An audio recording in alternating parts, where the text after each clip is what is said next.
आज एक कंपनी के बारे में देखेंगे, आज एक बिजनेस के बारे में देखेंगे। मेनली कंपनी का नाम है मोनोलिथिक। ओके, सबसे पहले स्टार्ट करते हैं, कंपनी क्या बनाती है। तो कंपनी प्रीमियम रामिंग मास बनाती है। ओके, तो सबसे पहला ही शब्द यहाँ पर ऐसा आएगा जो हमें नहीं समझ में आ रहा है कि रामिंग मास होता क्या है। ये जो रामिंग मास होता है वो इंडक्शन फर्नेस में यूज होता है। किसके लिए यूज होता है? हीट इंसुलेशन के लिए यूज होता है। अभी बहुत सारे तीन चार शब्द ऐसे हैं कि जो समझ में नहीं आएंगे, तो धीरे धीरे समझने की कोशिश करते हैं। ओके, कोई भी स्टील की प्रोडक्ट होती है, आयन और माइन से ये जो आयन निकाला जाता है, इसको बहुत ही हाई टेम्परेचर पर गर्म करके उसमें से आयन बनाया जाता है, और आयन को प्रोसेस करके उससे एक और प्योरीफाई फॉर्म स्टील बनाया जाता है। तो कोई भी स्टील मेकिंग प्रोसेस में इस तरीके की फर्नेस यूज होती है। फर्नेस का काम क्या है? फर्नेस का काम है कि जहां पर पिघलने की प्रोसेस होगी, जहां पर बहुत हाई टेम्परेचर दिया जाएगा आयन को, या तो जो स्टील होगा, आयन में से एक बार स्टील बना दिया जाएगा। अगर वो स्टील का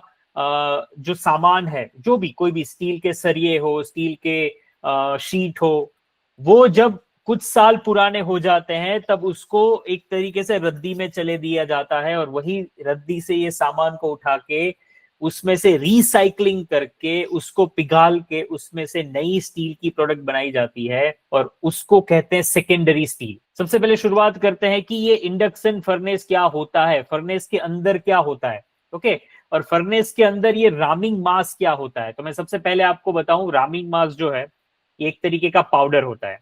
सीमेंट का पाउडर कैसा होता है, एक तरीके का। रामिंग मास भी एक तरीके का पाउडर होता है। इमेज देखो, एक ऐसे ऐसा पाउडर होता है, ठीक है। और मैं अगर यहां पर आपको फर्नेस का एक रियल फोटो दिखाऊं, देखो ये एक तरीके की फर्नेस होती है। देखो ये जैसे ये है एक तरीके की फर्नेस है। इसके अंदर जो है, इसके अंदर स्पॉन्ज आयरन या तो स्टील का जो कचरा है वो डाला जाएगा, और उसको बहुत हाई टेम्परेचर पर गर्म किया जाएगा। एक तरीके का फर्नेस है, एक तरीके का आप समझो ना कि चूल्हा है। तो रामिंग मास क्या होता है? रामिंग मास ये फर्नेस की अंदर की जो दीवारें होती है उसके अंदर लगाने के लिए काम आता है। स्टील मेकिंग की जो प्रोसेस होती है उसमें सिर्फ एक तरीके की फर्नेस यूज नहीं होती है, उसमें इंडक्शन फर्नेस भी यूज होती है, दूसरे तरीके के फर्नेस भी यूज होते हैं, ब्लास्ट फर्नेस जिसको बोला जाता है। पर उतना भी डिटेल में नहीं जाएंगे, हमें मेन ये देखना है कि ये इंडक्शन फर्नेस जो होता है उसके अंदर रामिंग मास का उपयोग क्या होता है। मोनोलिथिक जो है वो रामिंग मास बनाती है। रामिंग मास एक तरीके का पाउडर होता है, जो मैंने अभी आपको दिखाया, व्हाइट कलर का पाउडर होता है। वो पाउडर को ये फर्नेस की अंदर की दीवारों में चिपका दिया जाता है। वो पाउडर को अंदर की दीवारों में चिपका दिया जाता है। ओके, और ये चिपकाने की प्रोसेस भी ऐसे नहीं होती है। आप जब भी सीमेंट का कोई थैली लाओगे, और सीमेंट से आपको, अगर आपको जब भी काम करवाना है, तो सीमेंट का भी ऐसा पाउडर ही होता है।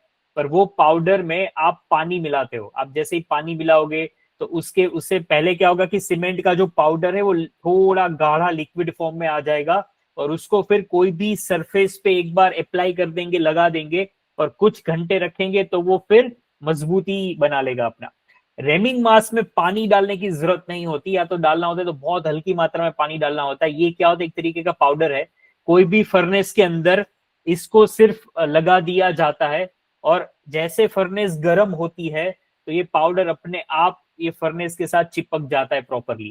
ठीक है, अभी सवाल ये आएगा मन में कि ये पाउडर लगाते क्यों है। तो कोई भी फर्नेस कैसे काम करती है, क्योंकि फर्नेस का मेन काम यह है कि पिघालना, बहुत हाई टेम्परेचर क्रिएट करना। हाई टेम्परेचर से फर्नेस के अंदर जो भी चीजें डाली जाएगी, अंदर पत्थर डाले जाएंगे आयन के, अंदर कच्चा स्टील डाला जाएगा, उसके अंदर स्टील के रॉ मटेरियल वेस्टेज डाले जाएंगे।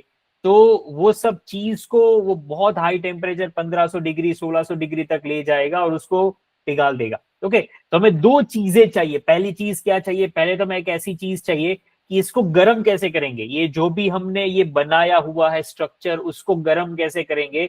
तो उसके लिए इंडक्शन फर्नेस में बाहर ऐसी कॉइल लगाई जाती है। ये कॉइल आपने बहुत बार कोई आपने इलेक्ट्रिकल डिवाइस को ओपन करते हुए देखा होगा, कोई वर्कर को, या आपने खुद कभी ओपन किया होगा तो आपको ऐसी कॉइल दिखेगी। इस तरीके की कॉइल होती है, राउंड राउंड राउंड। तो सेम कॉइल का स्ट्रक्चर जो होता है वो ये पूरी फर्नेस के आसपास, पूरी फर्नेस के आसपास इसे लगा दिया जाता है। और कॉइल के अंदर क्या सप्लाई होता है? इलेक्ट्रिसिटी, पावर सप्लाई होता है। तो कॉइल के अंदर पावर सप्लाई होने से क्या होता है कि हीट पैदा होती है, राइट, गर्म होता है पूरा कॉइल। और कोयल की जो गर्मी होती है वो कहाँ पर ट्रांसफर होती है, ये फर्नेस में ट्रांसफर होती है। और फर्नेस के अंदर तो क्या रखा था, ऐसा कच्चा स्टील रखा था कि जिसको हमें पिघालना है, जिसको हमें लिक्विड फॉर्म में लाना है। तो अभी ये जो हीट है वो कहां पर आएगी, अंदर अंदर की ओर आएगी। अभी चीजें क्या है, आप एक बात समझो कि मान लो एक मैं डायग्राम ड्रॉ करता हूं। मान लो कि एक सरिया है, ओके, ये सरिया को मुझे गर्म करना है, तो मैं इसके आसपास ऐसी कॉइल को लपेट दूंगा। ये कॉइल जो है ज्यादातर करके कॉपर की होती है, कॉपर जो मेटल होता है उसकी होती है। तो ये जो मान लो ये सरिया है, तो उसके आसपास में कॉइल को लपेट दूंगा और फिर मैं कॉइल में से इलेक्ट्रिसिटी पास करूंगा, तो कॉइल गर्म होगी और उसकी वजह से ये सरिया गर्म होगा। पर इस केस में क्या हो रहा है कि मुझे सरिये को पिघालना है और कॉइल उसके आसपास लपेट दी गई है। तो आप एक बात मुझे बताओ कि सरिया जैसे पिघलने लगेगा तो वो पिघला हुआ जो भी मेटल है वो सीधा कॉइल में लगेगा कि नहीं, मुझे बताओ, अगर कॉइल उसके कांटेक्ट में है तो मुझे यस बताओ। Sir, yes.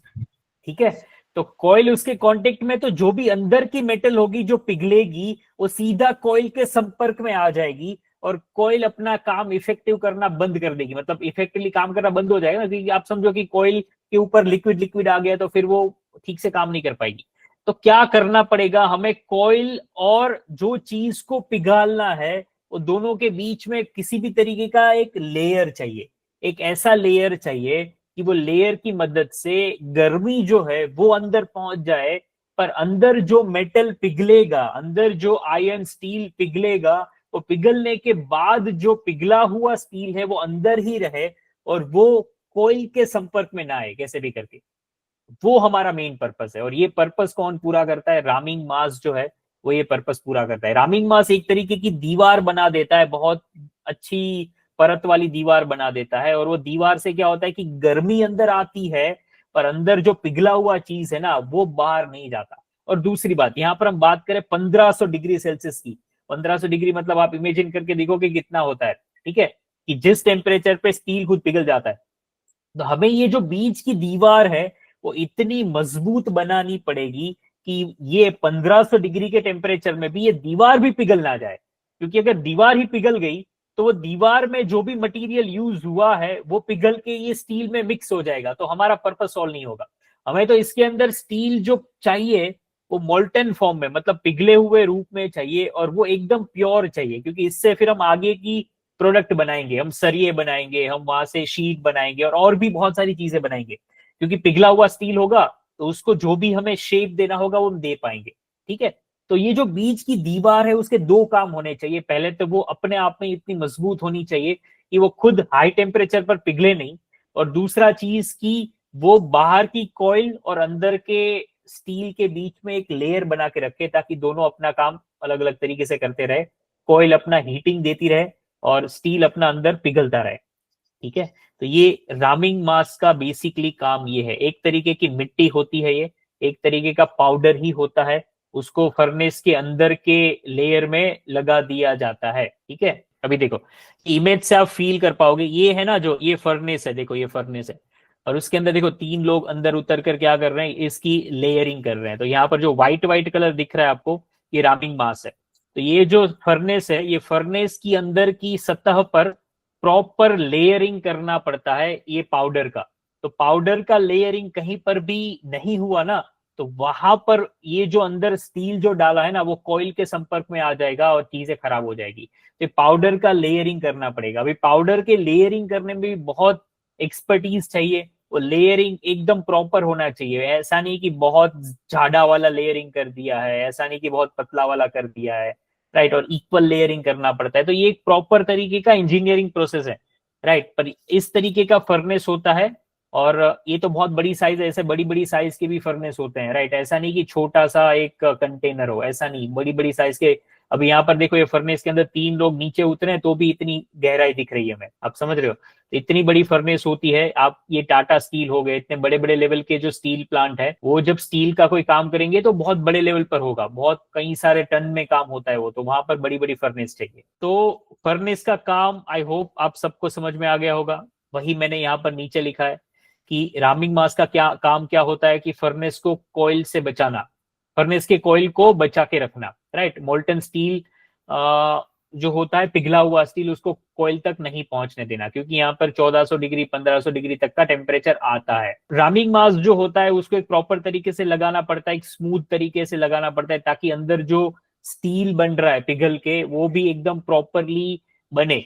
अभी देखो आप एक बात समझो कि ये जो भी फर्नेस है, ये फर्नेस के अंदर मान लो कि आप इमेजिन करो कि यहाँ पर थोड़ा ज्यादा मोटा लेयर है और यहाँ पर लेफ्ट साइड में थोड़ा पतला लेयर है, तो क्या होगा उससे कि यहाँ पर जो हीट आएगी, कोयल अंदर जो हीट ट्रांसफर करेगी, तो यहाँ पर मोटा लेयर है तो हीट उतनी नहीं आ पाएगी, और लेफ्ट साइड में पतला लेयर है तो ज्यादा हीट आ जाएगी।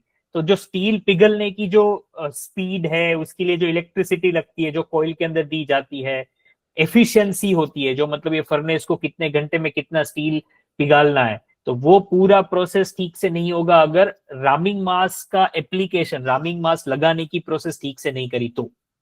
ठीक है, समझ में आ गया यहां तक? अभी ये जो रामिंग मास होता है, रामिंग मास तीन तरीके के होते हैं, तीन अलग अलग प्रकार के रामिंग मास होते हैं। सबसे पहला क्वार्ट्ज रामिंग मास होता है, उसके बाद होता है सिलिका रामिंग मास, और उसके बाद होता है प्री मिक्स्ड रामिंग मास। ये जो थर्ड वाला है प्री मिक्स्ड रामिंग मास, वो मोनोलिथिक बनाता है। मोनोलिथिक का ये स्पेशलिटी है। ओके, तो वन बाय वन फटाक से समझते जाते हैं, थोड़ा बोरिंग लगेगा पर आप इंटरेस्ट बनाए रखे। सबसे पहला टाइप है क्वार्ट्ज रामिंग मास। ये वही होता है, क्वार्ट्ज का हमने केरिसिल करके कंपनी देखा था। केरिसिल किसी को याद है? केरिसिल करके कंपनी था जो वॉश बेसिन बनाता था। केरिसिल करके कंपनी है, वो क्या करता है, सिंक बनाता है। ये क्वार्ट्ज के सिंक ही बनाता है केरिसिल। ओके, तो सिंक जो होती है उसमें भी क्वार्ट्ज यूज होता है, और यहां पर भी लिखा है कि क्वार्ट्ज रामिंग मास मतलब क्वार्ट्ज के पत्थर यूज होते हैं। क्वार्ट्ज के पत्थर क्या होते हैं? ये सिलिका के ही बनते हैं। मतलब सिलिका मतलब वही सिलिकॉन वाला, सिलिकॉन मतलब वही कि जिससे बेसिकली सेमीकंडक्टर बनेगा, जिससे अपने सोलार पैनल के सेल्स बनेंगे, सोलार सेल्स बनेंगे, ये वही है। तो ये क्वार्ट्ज वाला मटेरियल जो होता है ये सिलिकॉन का ही होता है, जमीन से खुदाई करके निकाला जाता है, इस तरीके का स्ट्रक्चर होता है ऐसा। तो क्वार्ट्ज रामिंग मास जो है वो भी इस तरीके के पत्थर को क्रश करके बनाया जाता है। पर रामिंग मास का जो यूज है वो आपको समझ में आ गया क्या है, कि फर्नेस के अंदर के दीवारों का लेयरिंग करना, राइट, ताकि ठीक से फर्नेस काम कर पाए। तो ये जो क्वार्ट्ज रामिंग मास होता है वो लो टेम्परेचर फर्नेस के लिए काम आता है, कि जहां पर मान लो कि अभी एक आध आप मुझे एक बात बताओ कि मान लो कि मैं आपको एक केस देता हूं कि मान लो कि आयन के बड़े बड़े पत्थर है, मान लो आयन के बड़े बड़े पत्थर है, ठीक है, और उसके सामने एक स्टील का स्क्रैप है। ये स्टील का स्क्रैप आपने अपने शहरों में ट्रकों में या उसमें ले जाते हुए देखा होगा। तो मुझे एक बात बताना कि अगर इस तरीके का स्क्रैप है और दूसरा इस तरीके के बड़े पत्थर है, या तो पत्थर नहीं तो आप समझो कि चलो स्टील के बहुत बड़े बड़े टुकड़े हैं, स्टील के बहुत बड़े रोड है, आप मान लो बहुत मोटे मोटे जाड़े जाड़े रोड है स्टील के, तो मुझे बताओ कि दो में से किसको पिघालना ज्यादा आसान होगा? कचरा वाला सर। करेक्ट सर स्क्रैप को पिघालना आसान होगा। तो स्क्रैप को पिघालने के लिए मुझे उसमें बहुत हाई टेम्परेचर देने की जरूरत नहीं पड़ेगी। तो उस तरीके से मैंने एग्जांपल लिया, शायद एकदम एक्यूरेट ना हो, पर मैं आपको समझाने के लिए ले रहा हूं कि बहुत बार कुछ कुछ फर्नेस ऐसी होती है कि जहां पर जो चीज को पिघालना है ना उसमें बहुत हाई टेम्परेचर की जरूरत नहीं पड़ती, तो वहां पर लो टेम्परेचर वाले फर्नेस यूज होते हैं। और ये फर्नेस में जो रामिंग मास यूज होगा वो क्वार्ट्ज रामिंग मास यूज होगा। ये सस्ता होता है क्योंकि इसमें बहुत हाई क्वालिटी के स्टील को पिघालना नहीं है, इसमें बहुत मजबूत वाले स्टील को पिघालना नहीं है, इसमें बहुत हाई टेम्परेचर नहीं चाहिए, तो ये सस्ता होता है। ठीक है, इसमें लाइनिंग लाइफ शॉर्ट होती है। अभी ये शब्द आप एकदम दिमाग में बिठा लो, लाइनिंग लाइफ। लाइनिंग लाइफ का मतलब क्या है? लाइनिंग लाइफ में एक शब्द है लाइनिंग। लाइनिंग का मतलब क्या है कि ये जो भी आपने फर्नेस देखी थी ना, यहाँ पर मैंने आपको फर्नेस दिखाई थी जिसमें 3 लोग अंदर अंदर जाके काम कर रहे थे, तो फर्नेस के अंदर की जो दीवार होती है, अंदर की जो फर्नेस की दीवार होती है, इसमें जो लेयरिंग करते हैं ना रामिंग मास का, तो उसको लाइन बोलते हैं, लाइनिंग प्रोसेस बोलते हैं, लाइनिंग। ओके, और यहां पर क्या लिखा था? Lining life. लाइनिंग लाइफ मतलब मान लो कि ये फर्नेस के अंदर मैंने एक बार के लिए पूरा लाइनिंग कर लिया, मतलब पूरा मैंने ये पाउडर को चिपका दिया अच्छे से प्रॉपर, फिर ऐसा तो नहीं है ना कि वो सालों साल ऐसे ही पाउडर चिपका हुआ रहेगा, क्योंकि आप एक बात समझो कि उसके बाहर कॉइल है, कॉइल बहुत हाई टेम्परेचर को अंदर पहुंचा रही है और अंदर स्टील है, तो आप समझो कि एक तरफ से बहुत हाई टेम्परेचर है, अंदर से स्टील है, तो ये जो पाउडर होगा ना ये भी पाउडर है, ये ऐसा नहीं है कि कोई ईंटें हैं, आप समझ रहे हो, कोई ब्रिक्स है, ऐसा नहीं है, ये पाउडर है। तो पाउडर चिपका हुआ होगा तो आज नहीं तो कुछ दिन बाद ये पाउडर निकलना चालू हो जाएगा, क्योंकि एक तरफ से बहुत हाई टेम्परेचर आ रहा होगा, अंदर स्टील होगा पिघला हुआ। तो इसकी लाइनिंग लाइफ मतलब क्या, कि एक बार मैंने ये लाइनिंग कर दी, एक बार मैंने लेयरिंग कर दी, तो कितने दिन चलेगी वो लेयरिंग, कितने दिनों बाद मुझे फिर से करना पड़ेगा। ठीक है, तो ये जो क्वार्ट्ज रामिंग मास होता है वो अगर मैं मेरी फर्नेस में यूज करता हूं तो उसकी लाइनिंग लाइफ शॉर्ट होती है, तो मुझे बार बार थोड़े थोड़े दिनों में वापस करना पड़ेगा। ओके, और डिटेल में ये चीज को समझेंगे आगे। हाई ग्रेड स्टील के लिए बिल्कुल सूटेबल नहीं है ये, क्योंकि हाई ग्रेड स्टील के लिए बड़ा फर्नेस चाहिए, अच्छा फर्नेस चाहिए, बहुत हाई टेम्परेचर चाहिए, तो क्वार्ट्ज रामिंग मास उसके लिए नहीं है। काम चल जाता है नॉर्मल स्टील में या स्क्रैप को पिघालना है तो, पर हाई परफॉर्मेंस नहीं देता है। इसीलिए कोई भी बड़ा स्टील प्लेयर, कोई भी अच्छा स्टील प्लेयर क्वार्ट्ज रामिंग मास को नहीं यूज करता है। ठीक है, उसके बाद रामिंग मास आता है सिलिका रामिंग मास। सिलिका रामिंग मास जो है वो क्वार्ट्ज का एक अपडेटेड वर्जन है, क्वार्ट्ज का ही अपडेटेड वर्जन है। क्वार्ट्ज के अंदर भी बेसिक तरीके से सिलिका ही होता है, SiO2, SI मतलब सिलिका, और सिलिका के अंदर भी सिलिका ही होता है, पर सिलिका में ये क्वार्ट्ज को और प्योरीफाई करके हाई प्योरिटी वाला सिलिका यूज होता है। ये हाई प्योरिटी वाला सिलिका ही आगे चल के सेमीकंडक्टर हो गया या सोलर पैनल के सोलर सेल्स है, तो धीरे धीरे इसी रास्ते वो चीजें बनती है। तो ये हाई प्योरिटी सिलिका होता है और सिलिका रामिंग मास के अंदर वो यूज होता है। ओके, ये क्वार्ट्ज का अपग्रेडेड वर्जन है, ये स्टील मेल्टिंग फर्नेस में यूज होता है, पर इसमें थोड़े हाई टेम्परेचर तक चल जाएगा, राइट, इससे हाई टेम्परेचर तक चल जाएगा, और इसकी फर्नेस लाइनिंग है वो भी ज्यादा है। ये थोड़ा एक्सपेंसिव है क्वार्ट्ज के मुकाबले, पर इससे हाई टेम्परेचर में ये चल जाएगा। ठीक है, तो अभी तक पिछले कुछ साल पहले तक सभी कंपनीज सिलिका रामिंग मास ही यूज करती थी, सभी कंपनी, सभी बड़ी कंपनीज एटलीस्ट।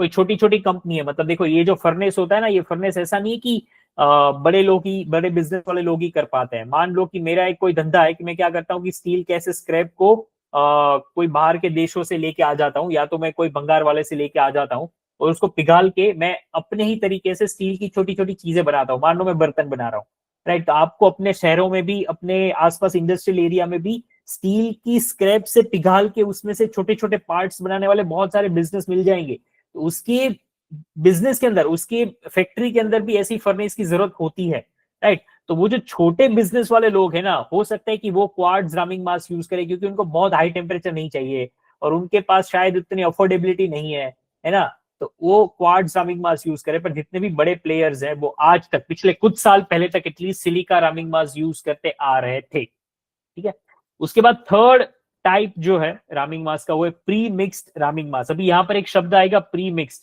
तो प्री मिक्स्ड रामिंग मास में क्या है, ये हमें समझ में आ रहा है कि प्री मिक्स्ड ऑलरेडी इसमें कुछ मिक्स करके रामिंग मास बनाया गया है। ये रामिंग मास आपको मैं एक फील दिलाने की बता रहा हूँ, रामिंग मास ऐसे आता है, ये थैली में भर के आता है। देखो ये क्या लिखा है, silicon carbide anti corrosion rhyming material, है ना, तो ऐसी थैली में ही आता है प्रॉपरली। ये सीमेंट की थैली कैसी होती है, इस तरीके की थैली होती है।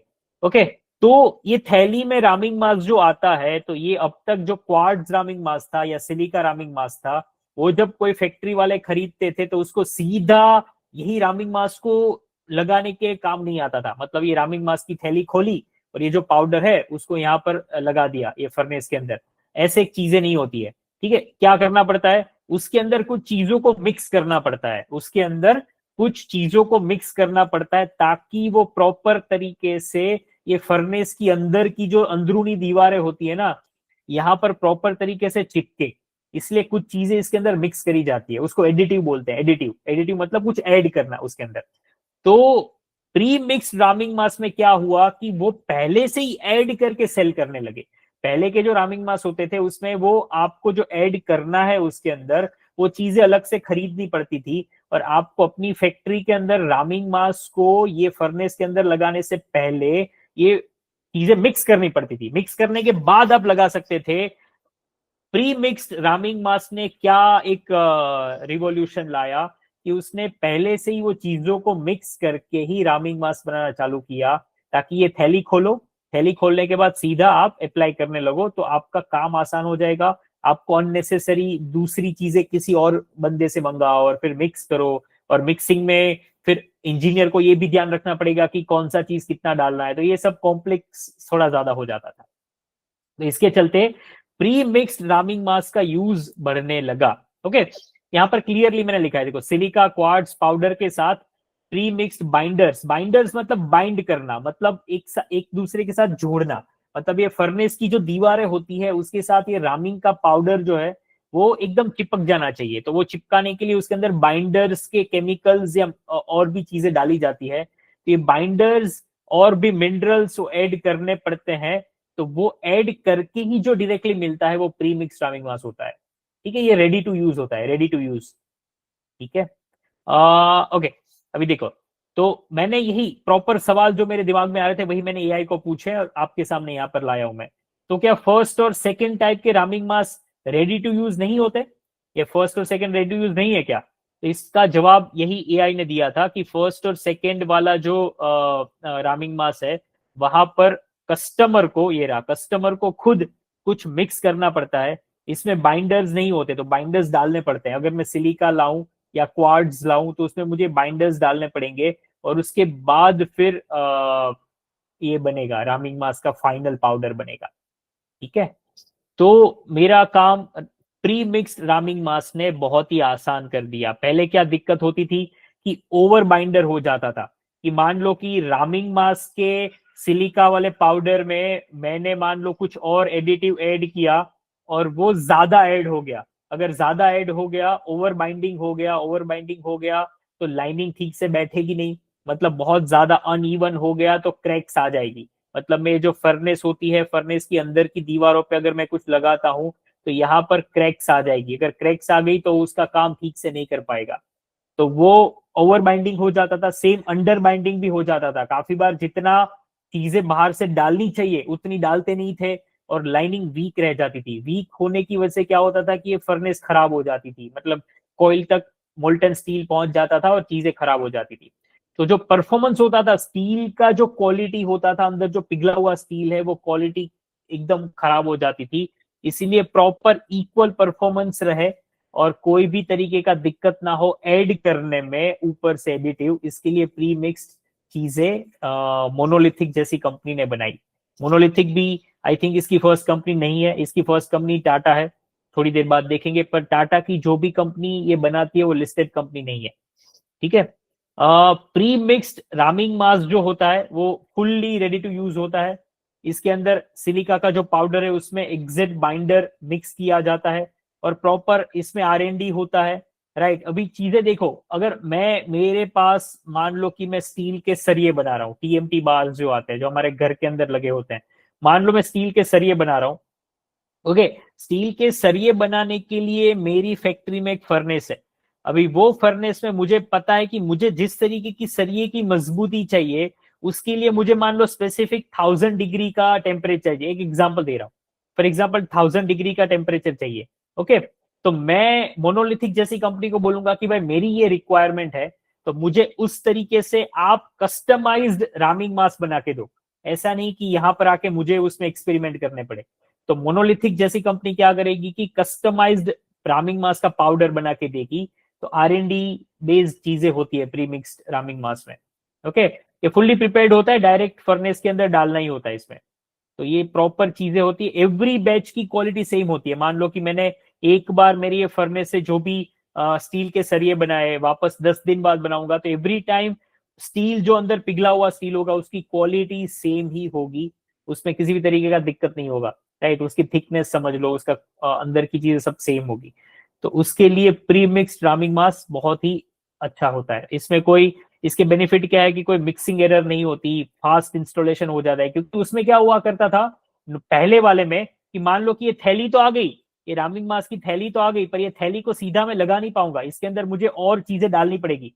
तो जल्दी नहीं होगा, थैली आ गई, बाद में मुझे और भी चीजें कहीं और से मंगानी पड़ेगी, फिर मैं यहाँ पर मेरी फैक्ट्री के अंदर मिक्स करूंगा, तो ये सब दिक्कतें हैं। तो उसमें टाइम भी ज्यादा लगता है और भी चैलेंजिंग है। तो इससे फास्टर इंस्टॉलेशन इसमें होता है प्री मिक्स्ड में। इसकी लाइफ, लाइनिंग लाइफ बहुत लंबी होती है, एक बार मैंने लगा दिया तो कई सारे दिन तक ये चलेगा। ओके, तो सिलिका और क्वार्ट्ज रामिंग मास से इसकी लाइफ लंबी होती है।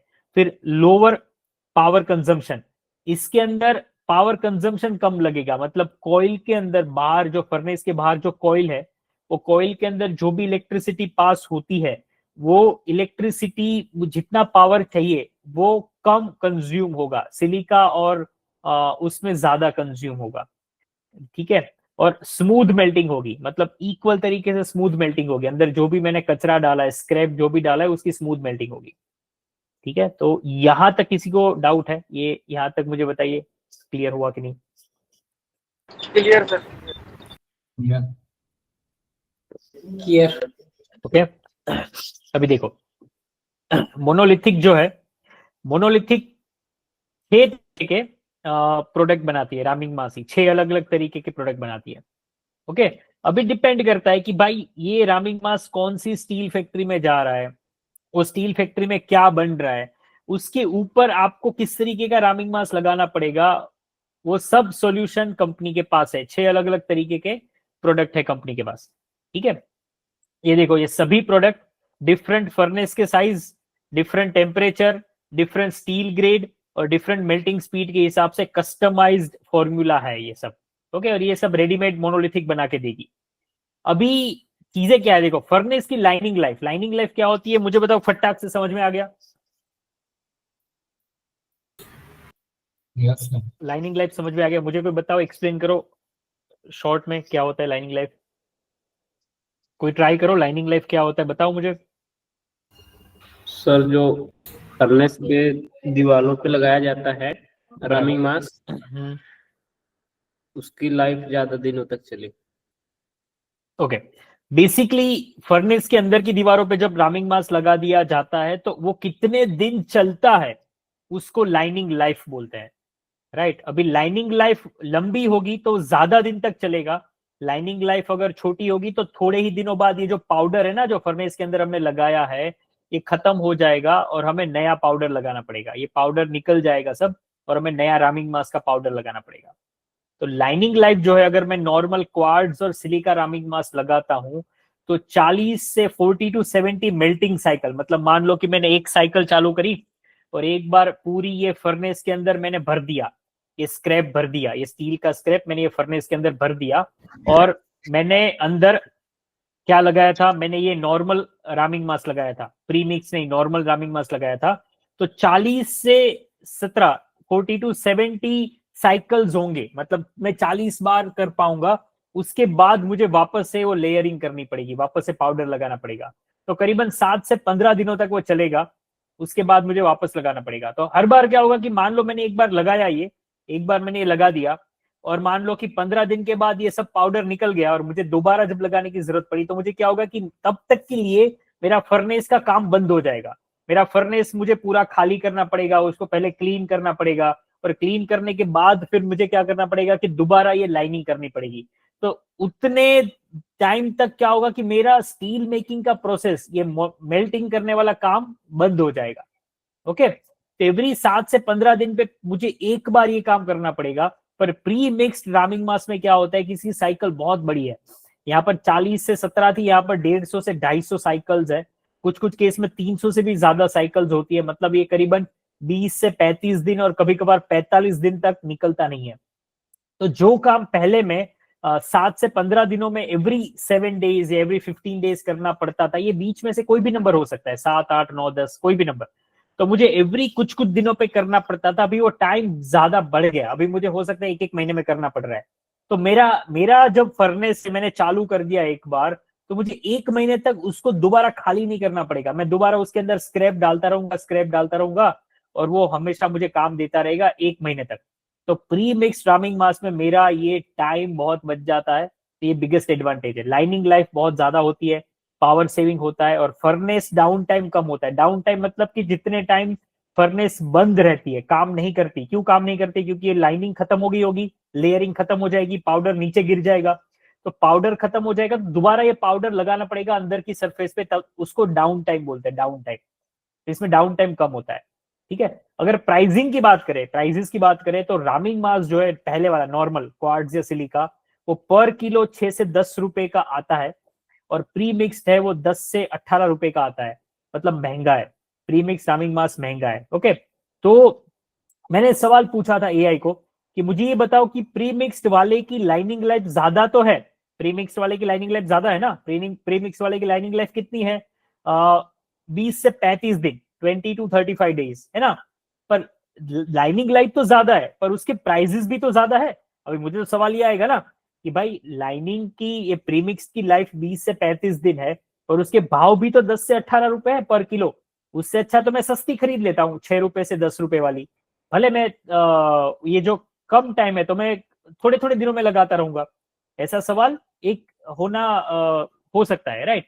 तो उसका मैंने जवाब पूछा था कि तो लोग प्रीमिक्स क्यों यूज करेंगे, फिर प्रीमिक्स नहीं यूज करना चाहिए, क्यों करेंगे। तो प्रीमिक्स महंगा होता है, बट फर्नेस डाउन टाइम और पावर सेविंग में पैसा 10 गुना रिकवर हो जाता है। क्योंकि अगर मैं सादा वाला रामिंग मास्क लगाता हूं तो मुझे हर 7 दिनों में वो पाउडर दोबारा लगाना पड़ेगा, पर प्रीमिक्स रामिंग मास्क में वो टाइम 20 से 25 दिन 35 दिन का होता है। तो मेरा डाउन टाइम, फर्नेस जो बंद रहती है जितने टाइम, वो कम हो गया। अगर कम हो गया तो फर्नेस चालू ही रहेगी, फर्नेस चालू रही तो उसमें स्टील पिघलता ही रहेगा, तो मैं मेरी प्रोडक्टिविटी बढ़ा सकता हूँ। नॉर्मल रामिंग मास्क जो है वो फर्नेस बार बार बंद करना पड़ेगा, तो वो लॉस हो जाएगा उतने टाइम। और प्रीमिक्स रामिंग मास्क है, उसका लॉन्ग रन है, मतलब लंबा चलता है, तो प्रॉफिटेबिलिटी उतना ज्यादा मिलेगी।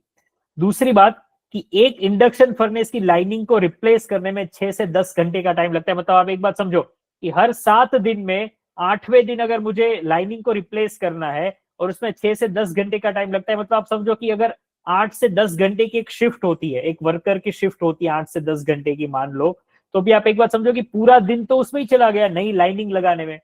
तो करीबन हर 7 दिन में एक दिन एकदम ऐसे ही खराब हो गया। आप समझ रहे हो। और खराब होना ऐसा नहीं कि वर्कर का जो हम सैलरी देते हैं वो तो गया ही गया, पर वो फर्नेस बंद रहेगी, उतना प्रोडक्ट बनेगा नहीं, तो वो ऊपर से लॉस है। नॉर्मल रामिंग मास 7 रुपए पर किलो है। फर्नेस अगर मंथ में 3-4 बार बंद होता है तो टोटल लॉस 10 से 15 लाख पर मंथ हो जाता है। ठीक ठीक है। और प्रीमिक्स रामिंग मास जो है 12 से 15 रुपए पर किलो है, महंगा है इससे, पर यहाँ पर मंथ में एक ही बार फर्नेस को बंद करना पड़ता है, तो ये फायदा है। यहाँ पर जो एक बार बंद करने पे लॉस होगा वो 2 से 4 लाख रुपए का होगा, उसके सामने नॉर्मल रामिंग मास में लॉस बहुत ज्यादा है। और इसके चलते ही पिछले कुछ साल, 5-6 सालों से प्री मिक्स्ड रामिंग मास का यूज बहुत बढ़ गया है। क्योंकि स्टील मेकिंग प्रोसेस जो है ना, इस तरीके की कोई भी प्रोसेस होती है उसमें मार्जिन जो है ना वो बहुत इंपॉर्टेंट होता है। क्योंकि आप जहां पर भी खर्चा बचा पाए वहां पर आप जीत गए। क्योंकि अगर आपने खर्चा नहीं बचाया तो आपका जो कॉम्पिटिटर है वो कहीं ना कहीं कॉस्ट कटिंग कर लेगा और उसके इबिटडा ज्यादा हो जाएंगे, उसको ज्यादा मार्जिन मिलने लगेंगे, तो उसकी प्रॉफिटेबिलिटी ज्यादा दिखने लगेगी। ठीक है। तो जहां पर भी पैसा बचता है, बचाने का एक एम होता है। मोनोलिथिक जो है वो लीडिंग सप्लायर है रामिंग मास के। More than 80% of integrated steel plant in India. मतलब इंडिया में मान लो कि 100 प्लांट है तो 100 में से 80 प्लांट को करीबन रामिंग मास की जरूरत होती है। तो कौन सप्लाई करता है, ये सप्लाई करते हैं मोनोलिथिक। तो उसका मतलब एक तरीके का मोनोपोली हो गया। किसमें मोनोपोली हो गया, उसके सेगमेंट में मोनोपोली हो गया। ठीक है। मैन्युफैक्चरिंग बिलेट्स, बिलेट्स मतलब एक बार हमने देखा था जब स्टील का सेक्टर किया था कि स्टील बिलेट्स क्या होते हैं। देखो, स्टील को पिघालने के बाद ही उसमें से इस तरीके के सरिये बनाए जाते हैं, ये बिलेट्स होते हैं। और ये बिलेट्स में से फिर बहुत अलग अलग चीजें बनती है। मान लो कि ये बिलेट्स में से मुझे वायर्स बनाने स्टील के, जो आपने देखा होगा कि ब्रिज पे, कोई भी जो अपने शहरों में ब्रिज होते हैं ना, ब्रिज के ऊपर वो स्टील के केबल्स लगे होते हैं, तो वो इसमें से बन जाते हैं। और भी चीजें इसमें से जो बना सकते हैं। तो स्टील के बिलेट्स बनाने की जितनी भी कंपनीज है इंडिया में, उसको करीबन उसमें से 80% कंपनीज को, 80% स्टील प्लांट को ये सप्लाई करता है रामिंग मास। हाँ सर जी बताइए, हैंड रेज किया आपने। हेलो। हाँ सर बताइए। आवाज क्लियर है मेरी? क्लियर है, एकदम क्लियर है, बताइए सर। सर बोल रहे थे कि ये लीडिंग है, बट इससे ज्यादा अमाउंट में मैन्युफैक्चरिंग राघव प्रोडक्शन है, वो इससे ज्यादा अमाउंट में मैन्युफैक्चरिंग करता है हमें। करेक्ट करेक्ट, वो उस पर आगे जाएंगे, अभी मैंने वो भी कवर किया है नीचे। ओके ओके, क्योंकि उनका MTPA मीन्स वो रहता है ना, हाँ million correct. Ton per annum, इनसे ज्यादा है उनका। हाँ जाएंगे, उसके ऊपर भी जाएंगे। हाँ ठीक ये है। इनका कॉम्पिटिटर तो है, पर वो एक एग्जैक्ट कॉम्पिटिटर नहीं है उनका, उनके ऊपर भी जाएंगे, मैंने नीचे उसका पॉइंट लिखा है पीयर कंपैरिजन में। Okay okay okay. यहां तक क्लियर है सब लोग को, यहां तक? Yes sir. ठीक है। Yes sir. अभी अभी जब स्टील की बात हुई तो स्टील जो होता है वो दो तरीके का स्टील होता है। एक प्राइमरी स्टील होता है और दूसरा सेकेंडरी स्टील होता है। अभी सबको लगे यार ये क्या है प्राइमरी स्टील सेकेंडरी स्टील। तो प्राइमरी स्टील मतलब स्टील को जीरो से क्रिएट करना, स्टील को शून्य से पैदा करना, मतलब जमीन के अंदर से आयरन ओर के पत्थरों को खुदाई करके निकाली जाएगी। इस तरीके की माइंस होगी आयरन ओर की, यहां से खुदाई करके ये पत्थरों को निकाले जाएंगे, ये पत्थरों को क्रश करा जाएगा, क्रश करने के बाद इसमें से ऐसे छोटे पत्थर बनाए जाएंगे, इसको बारीक बारीक पत्थर बनाए जाएंगे, छोटे छोटे छोटे छोटे पत्थर, फिर उसको पिघाल के उसमें से प्रोसेस करते करते स्टील बनेगा। तो इस तरीके से जो स्टील बनता है उसको क्या बोलते हैं, प्राइमरी स्टील बोलते हैं। इंडिया में जितने भी बड़े बड़े प्लेयर्स हैं, JSW, Jindal group, SAIL, steel authority of India limited जो गवर्नमेंट का एंटिटी है, फिर टाटा स्टील, टाटा स्टील जो टाटा ग्रुप का बहुत बड़ा एंटिटी है, आर्सेनल मित्तल, तो मित्तल ग्रुप का स्टील मेकिंग यूनिट है, ठीक है, वो सभी प्राइमरी स्टील बनाते हैं। वो कोई सेकेंडरी स्टील में उतने लेवल पर काम नहीं करता है, मेनली सब प्राइमरी स्टील में काम करते हैं। सबका छोटा मोटा कोई कैपेसिटी होगा सेकेंडरी स्टील का, पर ज्यादातर प्राइमरी स्टील बनाते हैं। तो आप ये शब्द दिमाग में बिठा लो, क्योंकि आप जब भी कोई स्टील स्टॉक को भी एनालाइज करोगे तब वहां पर कहीं पर आएगा primary steel, secondary steel. Okay, तो प्राइमरी स्टील इसको कहते हैं। अभी प्राइमरी स्टील से मान लो मैंने यही पत्थरों को, छोटे छोटे पत्थरों को यूज करके मैंने क्या बना लिया, स्टील टीएमटी बार बना ली, मैंने सरिये बना लिए, ठीक है। अभी ये सरिये कोई मकान में मैंने लगा दिए, कोई बिल्डिंग में मैंने लगा दिए, पर वो बिल्डिंग का रिनोवेशन होने जा रहा है या तो बिल्डिंग को गिराना पड़ रहा है, तो जब गिराते टाइम, रिनोवेशन के टाइम बहुत सारे ऐसे सरिये वेस्टेज के तौर पे बाहर निकलते हैं, और उसको फिर मैं क्रश करके या उसको फिर मैं डायरेक्टली दे देता हूं, किसी को सेल कर देता हूं। और वो इस तरीके का जो चीज है, या तो स्टील का जो स्क्रैप होता है, राइट, इस तरीके से बहुत स्क्रैप के बड़े बड़े आपने यार्ड देखे होंगे, स्क्रैप यार्ड जिसको बोलते हैं। तो यहाँ पर जो स्टील होता है, वो स्टील को अगर पिघालने के बाद उसमें से कोई चीज बनाई जाए तो इस स्टील का पूरा जो सेगमेंट है उसको सेकेंडरी स्टील बोलते हैं। प्राइमरी स्टील मैं जीरो से प्रोड्यूस कर रहा हूं, पत्थरों से। सेकेंडरी स्टील मैं प्राइमरी स्टील से ही बना रहा हूं मैं। जो स्क्रैप होता है स्टील का वो सब सेकेंडरी स्टील कहा जाता है मेनली, ठीक है। डेफिनेशन में कोई डाउट हो तो बताओ। No sir. अभी सेकेंडरी स्टील क्यों बनाया जाता है, ओके। तो स्टील जो है वो दुनिया का सबसे ज्यादा रिसाइकल होने वाला मेटल है। स्टील 100% रिसाइकल होता है। मान लो कि आज ये टीएमटी बार जो है वो कोई मकान में लगे हैं और वो मकान का लाइफ खत्म हो गया, तो ये जो भी सरिये हैं तो उसमें से 100% ये सरियों का मोल्टन फॉर्म बन जाएगा, मतलब उसका रिसाइकलिंग हो जाएगा 100%, ठीक है। तो 100% रिसाइक्लेबल होते ही है। प्राइमरी स्टील बनाने का जो खर्चा है, कि मैं क्या करूंगा कि भाई मैं पहले तो आयरन ओर माइन से, आयरन ओर की जो माइन होती है उससे मैं खुदाई करूंगा, तो खुदाई का खर्चा, खुदाई करने के बाद वो पत्थरों को स्टील के प्लांट तक लाने का खर्चा, उसके बाद प्लांट में ब्लास्ट फर्नेस से उसको गर्म करके उसमें से आगे जाके स्टील की प्रोडक्ट बनाने का जो भी खर्चा है, तो पर टन जो प्राइमरी स्टील बनाने का जो खर्चा है वो 40,000 से 60,000 पर टन का है प्राइमरी स्टील का। पर सेकेंडरी स्टील का जो खर्चा है वो 28,000 से 35,000 पर टन है। तो सेकेंडरी स्टील को मैं जितना ज्यादा यूज कर पाऊं उतना मेरे लिए ज्यादा फायदा है। अभी सवाल ये आएगा कि तो फिर क्यों सभी लोग सेकेंडरी स्टील ही नहीं यूज करते, मुझे बताओ कैसा क्यों नहीं होता है। पहले ये सवाल आ रहा है कि नहीं वो मुझे बताओ, सवाल आ रहा है ये वाला। Yes sir. सर सेकेंडरी उतना ज्यादा उपलब्ध नहीं है इसलिए। करेक्ट, पहला रीजन। और कुछ ट्राई करो, और कुछ। हाँ, और सेकेंडरी स्टील सर होगा तब भी वो ये वाला स्टील तो निकालना पड़ेगा, ये निकालना बंद कर देंगे और सेकेंडरी स्टील यूज करेंगे तो फिर उसकी वो शॉर्टेज हो जाएगी।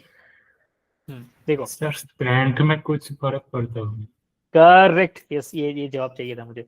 अभी देखो जवाब के ऊपर आगे बढ़ते हैं, पर उससे पहले प्राइमरी स्टील का प्लांट जब आप लगाते हो, मतलब ये टाटा जिंदाल ग्रुप जो अपना प्लांट लगाते हैं ना, तो उसका खर्चा 10,000 से 20,000 करोड़ रुपए है। आप समझो, ये इमेजिन करो सिर्फ कितना नंबर है ये। और अगर सेकेंडरी स्टील का जब प्लांट लगाते हैं हम, तो 50 से 200 करोड़ रुपए। ये प्लांट हम सब मिलके भी लगा सकते हैं, ठीक है, मतलब ये बहुत महंगा नहीं है। पर प्राइमरी स्टील का प्लांट कोई छोटा मोटा इंसान नहीं लगा पाएगा, उसके लिए बहुत बड़ा बिजनेस ग्रुप चाहिए। तो सेकेंडरी स्टील जो चीज है ना वो सस्ता पड़ता है, 100 गुना सस्ता है। ठीक है, सेकेंडरी स्टील का प्लांट लगाना और उसको प्रोसेस करना सब चीज है। पहला पॉइंट बहुत ही लेजिट, बहुत ही प्रॉपर पॉइंट है कि वेस्टेज उतना मिलता नहीं है, वेस्टेज लिमिटेड होता है। तो सेकेंडरी स्टील उस हिसाब से थोड़ा कम मात्रा में मिलता है। दूसरा जो मेन आंसर है वो आंसर है स्ट्रेंथ वाइज, उसकी ग्रेड वाइज, ग्रेड, राइट। मैं हर तरीके की स्टील प्रोडक्ट सेकेंडरी स्टील से या इस तरीके के स्क्रैप से नहीं बना सकता, क्योंकि उसमें मजबूती नहीं होगी। जो मजबूती अगर मुझे चाहिए वो नहीं होगी। प्राइमरी स्टील का फायदा है कि बहुत हाई ग्रेड स्टील बनेगा। ये स्टील के जो पत्थर होते हैं, ये आयरन के जो पत्थर होते हैं, उससे बहुत ही हाई ग्रेड स्टील बनेगा। तो मुझे अगर कोई भी ऑटोमोबाइल के अंदर मान लो कि कोई स्टील यूज होता है, कार के अंदर नीचे का जो बेस होता है, कार का जो नीचे का स्ट्रक्चर होता है, पूरा ओवरऑल कार का स्ट्रक्चर समझ लो वो स्टील का बना होता है। तो वहां पर मुझे मजबूती चाहिए। मुझे ऐसा नहीं चाहिए कि कार का एक्सीडेंट हो और बहुत बड़े लेवल पर डैमेज हो जाए, मुझे वहां पर मजबूती चाहिए। और ये तो मैं सिर्फ कार की बात कर रहा हूँ, इसमें तो प्लेन आ गया, उसमें तो बहुत सारी बड़े बड़े ट्रेन आ गए, मतलब बहुत बड़े बड़े स्ट्रक्चर्स आ गए। फिर रेलवे के ट्रैक्स हो गए, रेलवे के ट्रैक के ऊपर उसको बहुत ज्यादा वजन का सामना करना पड़ता है रेलवे ट्रैक को, तो वहां पर भी मजबूती चाहिए। मान लो कि मैं कोई ऐसा ब्रिज का सपोर्ट बना रहा हूं कि जिसपे पूरे ब्रिज का वजन है उसके पिलर्स पे, तो वहां पर भी बहुत हाई ग्रेड हाई क्वालिटी का स्टील चाहिए। तो ये सब जगह पर कि जहां पर हाई ग्रेड क्वालिटी चाहिए, हाई ग्रेड क्वालिटी में दो तरीके की ग्रेड होती है कि मतलब जहां पर एरोस्पेस ग्रेड मतलब क्या, कि मान लो कि इसरो वाले या नासा वाले कोई स्पेस शटल बना रहे हैं, तो वहां पर मजबूती भी चाहिए और साथ ही साथ में यहां से जब स्पेस में वो शटल जाएगा तो वहां पर बहुत हाई टेम्परेचर, उसके साथ कुछ कुछ चीजें टकराएगी, बहुत सारी अनहोनी होगी वहां पर, हम अभी इमेजिन भी नहीं कर सकते। तो वहां पर चले ऐसे ग्रेड का स्टील बनाना है तो वो सब के लिए प्राइमरी स्टील ही चाहिए, वहां पर सेकेंडरी नहीं चलेगा। हाँ सुनील कुमार जी, हैंड रेज किया था आपने।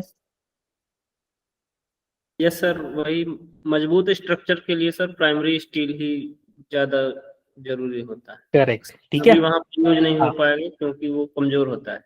राइट राइट राइट राइट, ठीक है। तो प्राइमरी स्टील सबसे ज्यादा बनता है।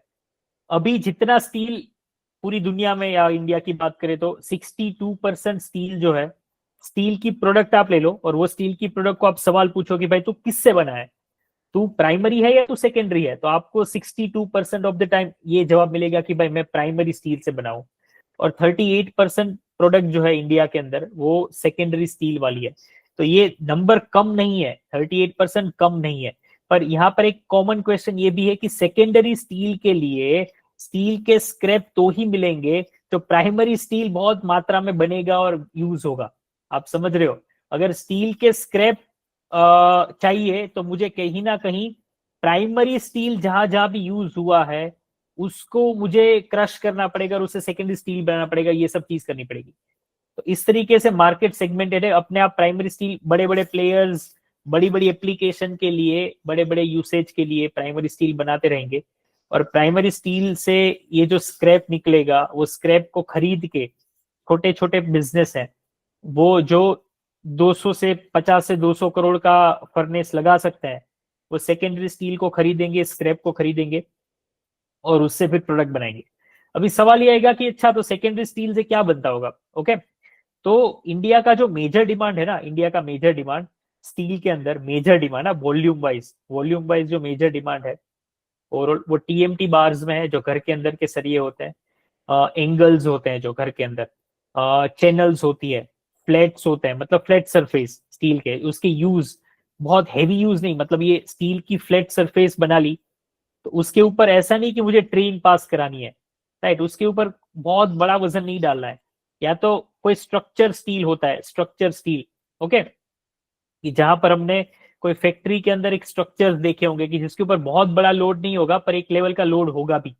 या तो टीएमटी बार्स जो होते हैं, तो टीएमटी बार्स के ऊपर वजन तो होता है पूरे घर का, पूरे बिल्डिंग का, पर एक सरिये के ऊपर नहीं होता, मतलब बहुत सारे सरिये में डिस्ट्रीब्यूट हो जाता है।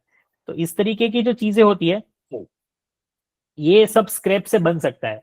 तो ये सब सेकेंडरी स्टील से आता है, आप समझो, ये सब स्क्रैप से बन जाएगा तो सेकेंडरी स्टील से आ जाएगा।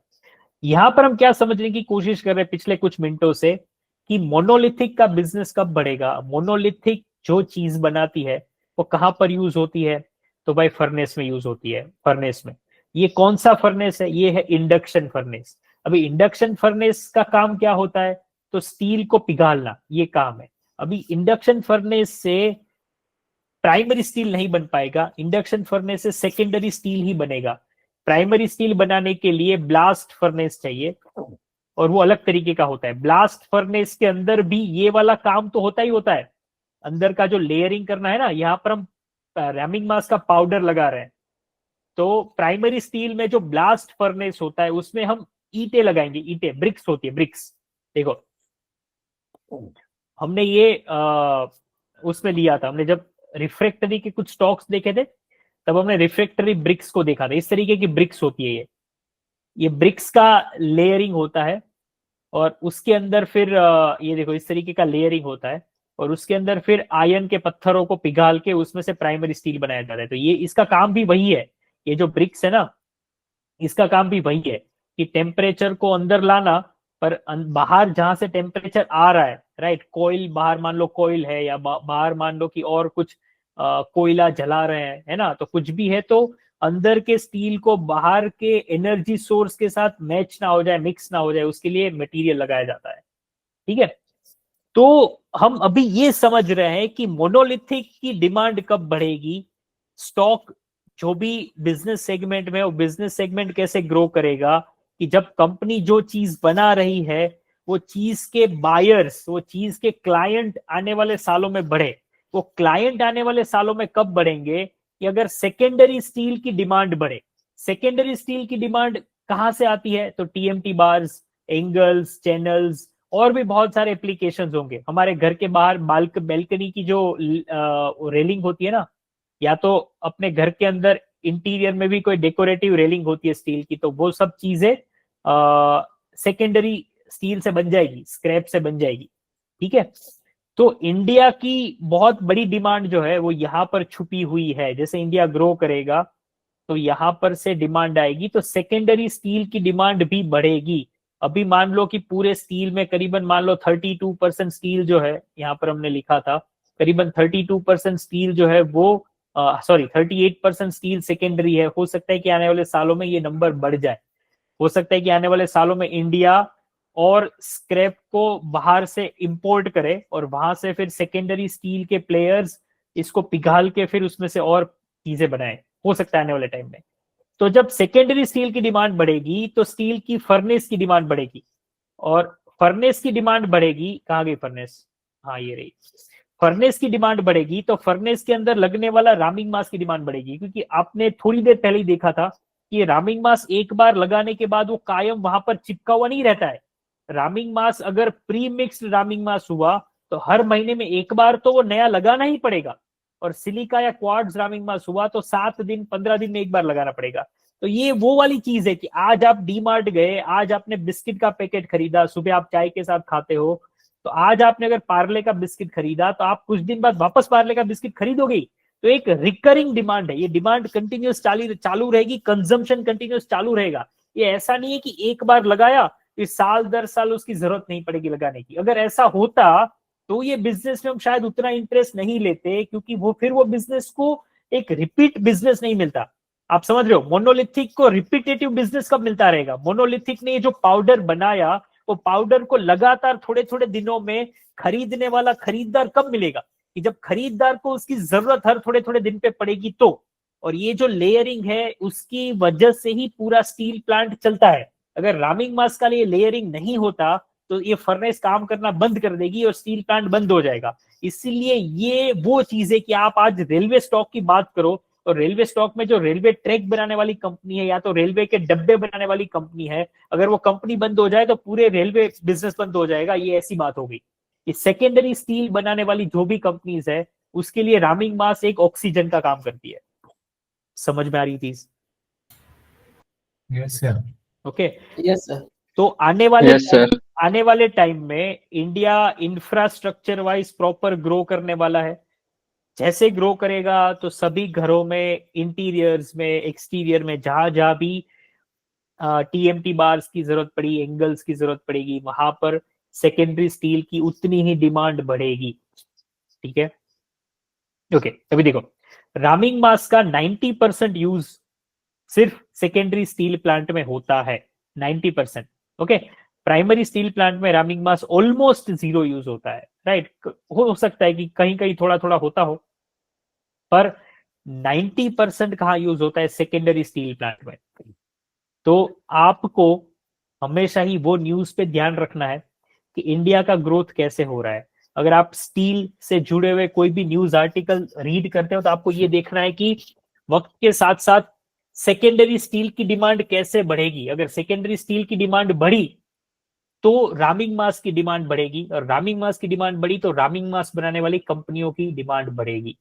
ठीक है, इंडिया में ओवरऑल सबसे ज्यादा प्राइमरी स्टील ही यूज होता है, क्योंकि प्राइमरी स्टील सबसे बेसिक जरूरत है, राइट। जो बहुत हेवी कंस्ट्रक्शन है वहां पर प्राइमरी स्टील ही यूज होगा। बाकी नॉर्मल कंस्ट्रक्शन सेक्टर के अंदर अंदर कहीं कहीं पर सेकेंडरी स्टील का यूज होता है। पहला कॉन कॉल है, इसीलिए कंपनी ज्यादातर करके क्या करती है कि सबसे शुरुआत में कॉन कॉल के वो बिजनेस के बारे में समझाती है। तो ये बिजनेस के बारे में कंपनी ने समझाया है कि प्राइमरी स्टील प्लांट जो है टाटा, जेएसडब्ल्यू, वो अभी कॉस्ट इफेक्टिव मेल्टिंग के बारे में सोच रहे हैं, क्योंकि उनका अभी का जो मेल्टिंग प्रोसेस है वो शायद ज्यादा वो है, ज्यादा खर्चा लगता है उसमें, उसमें कॉस्ट कटिंग नहीं हो पाता। तो वो क्या सोच रही है कि मान लो कि टाटा जो है, टाटा, तो टाटा के टीएमटी बार्स आते हैं शायद, आई थिंक टाटा के सरिये आते हैं। ओके, जो ये टीएमटी बार्स जो होते हैं ना, घर के अंदर यूज होते हैं, घर के अंदर यूज होते हैं। तो कोई भी कंपनी, टाटा हो या और भी कंपनीज, तो ऐसे टीएमटी बार्स बनाती है।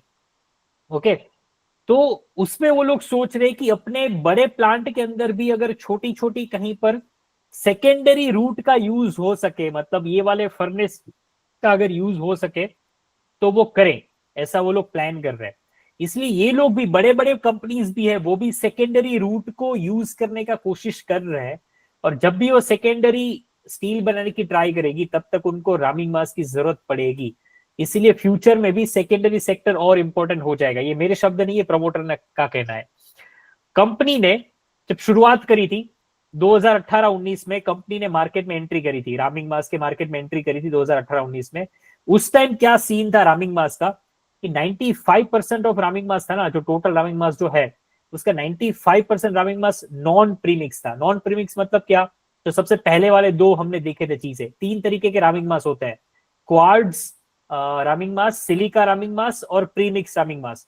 तो आज से कुछ साल पहले 2018-19 पे जब कंपनी ने शुरुआत करी थी अपने बिजनेस की, तब करीबन 95% रामिंग मास जो यूज होता था वो नॉन प्रीमिक्स था, ओनली 5% प्रीमिक्स उस टाइम यूज होता था। पर पिछले कुछ सालों में, पिछले 2019 से लेके 25, पिछले 5-6 सालों में चीजें बहुत ही ड्रास्टिकली चेंज हुई है, राइट। अभी टोटल रामिंग मास में से करीबन 35 से 40% प्रीमिक्स रामिंग मास यूज होने लगा है। तो रामिंग मास का बिजनेस बढ़ा है। ओके, अभी एक बात सिंपल बात है ना कि कल जाके अगर प्रीमिक्स्ड रामिंग मास अगर बिकेगा ही नहीं, प्रीमिक्स रामिंग मास अगर कंपनियां यूज ही नहीं करेगी तो मोनोलिथिक का बिजनेस गिर जाएगा। ओके, प्रीमिक्स रामिंग मास जितना ज्यादा यूज होगा उतना ही मोनोलिथिक और ऐसे सिमिलर प्लेयर्स का बिजनेस बढ़ेगा। ठीक है, आज 35 से 45% बिजनेस, मतलब रामिंग मास 3 तरीके के रामिंग मास है। ओके, अभी 3 तरीके के रामिंग मास में मान लो 100% आप काउंट करो तो वो 100% में से करीबन 35 से 45% प्रीमिक्स रामिंग मास यूज होता है। और आने वाले सालों में ये नंबर 50 से 60% तक पहुंच जाएगा। और क्यों पहुंचेगा वो भी धीरे धीरे आपको समझ में आ जाएगा। ओके, सबसे इंपॉर्टेंट पॉइंट, कोई भी कंपनी का स्टॉक कब बढ़ता है मुझे बताओ फटाक से, कोई भी कंपनी का स्टॉक कब बढ़ता है? सर जब उसका डिमांड आता है। जब डिमांड आता है। ओके, एक दो और आंसर बताओ। जब उसका मार्केट कैप बढ़ता है। करेक्ट, मार्केट डिमांड आएगी, प्रोडक्ट सेल होगी तब मार्केट कैप बढ़ेगा। हाँ, यस। एक कुछ और अटेम्प्ट? मार्जिन बढ़ेगी तब। करेक्ट, मार्जिन बढ़ेंगे। ठीक है, अभी देखो, कोई भी कंपनी का बिजनेस तब बड़ा होगा जब कंपनी की चीजें बिकेगी। कंपनी की चीजें तब बिकेगी जब कंपनी की चीजों में डिमांड आएगी। ओके, दूसरा सबसे इंपॉर्टेंट पॉइंट कि कोई भी स्टॉक जब हम एंट्री करते हैं तो हमें क्या देखना चाहिए? 2 सवाल पूछता हूं मैं, दोनों से मुझे आंसर बताइएगा। कोई भी स्टॉक में जब हम एंट्री करते हैं तब हमें ज्यादा क्या देखना चाहिए? ज्यादा शब्द पे जोर दीजिएगा। उसका हिस्टोरिकल परफॉर्मेंस या उसका फ्यूचर ग्रोथ, फ्यूचर ग्रोथ देखना चाहिए या हिस्टोरिकल परफॉर्मेंस देखना चाहिए? क्या देखना चाहिए? Future growth. Future future growth. Growth है। करेक्ट। हिस्टोरिकल परफॉर्मेंस से क्या पता चलेगा कि कंपनी के प्रमोटर कितने ऑनेस्ट हैं, कंपनी ने पहले करके दिखाया कि नहीं, राइट? अगर पहले करके दिखाया था तो आगे जाके करके दिखाएगी। पर ये सब चीज देखने के बाद भी अगर कंपनी की प्रोडक्ट में उतना दम नहीं है कि फ्यूचर में भी वो ग्रोथ दिखा पाए, तो कंपनी के शेयर प्राइस नहीं बढ़ सकते कभी, या कंपनी की प्रॉफिटेबिलिटी नहीं बढ़ सकती कभी। ठीक है, इसीलिए हम हमेशा किसकी बातें करते हैं कि फ्यूचर का क्या सीन है। थोड़ी देर पहले हमने देखा था कि इंडिया में सेकेंडरी स्टील कितना बिकेगा आने वाले सालों में। अगर सेकेंडरी स्टील आगे जाके बिकेगा ही नहीं तो फिर कंपनी का फ्यूचर ग्रोथ यहां पर रुक जाएगा। तो वहां हमने देखा था फ्यूचर की बातें, यहां पर भी हम फ्यूचर की बातें कर रहे हैं। ओके, कि आगे जाके आने वाले सालों में रामिंग मास का जो मार्केट है, रामिंग मास के मार्केट में 3 तरीके के प्रोडक्ट है, क्वार्ट्ज रामिंग मास, सिलिका रामिंग मास और प्रीमिक्स रामिंग मास। अगर प्रीमिक्स रामिंग मास की डिमांड बढ़ी तो ही मोनोलिथिक का बिजनेस बढ़ेगा। अगर सिलिका रामिंग मास की डिमांड बढ़ी या क्वार्ट्ज रामिंग मास की डिमांड बढ़ी तो भी मोनोलिथिक का बिजनेस आगे नहीं बढ़ेगा। रामिंग मास की डिमांड, सेकेंडरी स्टील की डिमांड बढ़े भले चाहे, ओके, पर सेकेंडरी स्टील की डिमांड में भी उसके फर्नेस में यूज होने वाला रामिंग मास प्रीमिक्स होना चाहिए। अगर प्रीमिक्स हुआ तो ही बढ़ेगी, क्योंकि मोनोलिथिक सिर्फ और सिर्फ प्रीमिक्स बनाता है। अगर सिलिका और वो बनाता है तो बहुत कम मात्रा बनाता होगा, उसका मेन फोकस प्रीमिक्स है। तो प्रीमिक्स ही उसका मेन स्ट्रेंथ है। तो प्रीमिक्स की डिमांड बढ़ी तो ही मोनोलिथिक का ग्रोथ होगा। तो हमें ये चेक करना पड़ेगा, इसके ऊपर स्टडी करना पड़ेगा कि प्रीमिक्स की डिमांड बढ़ेगी कि नहीं।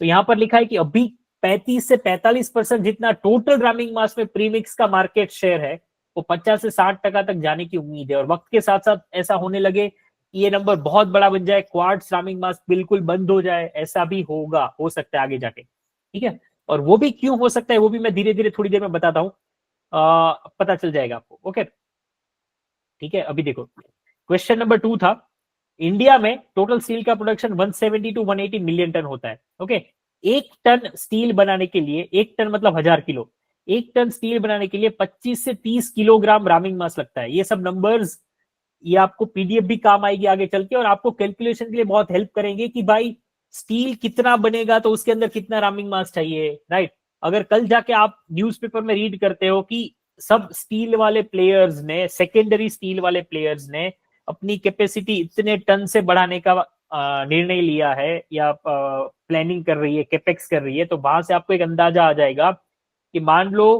कि इतने टन भी बढ़ती है तो उसके सामने रामिंग मास की डिमांड कितनी बढ़ेगी, वो आप सीधा कोरिलेशन बिठा सकते हो।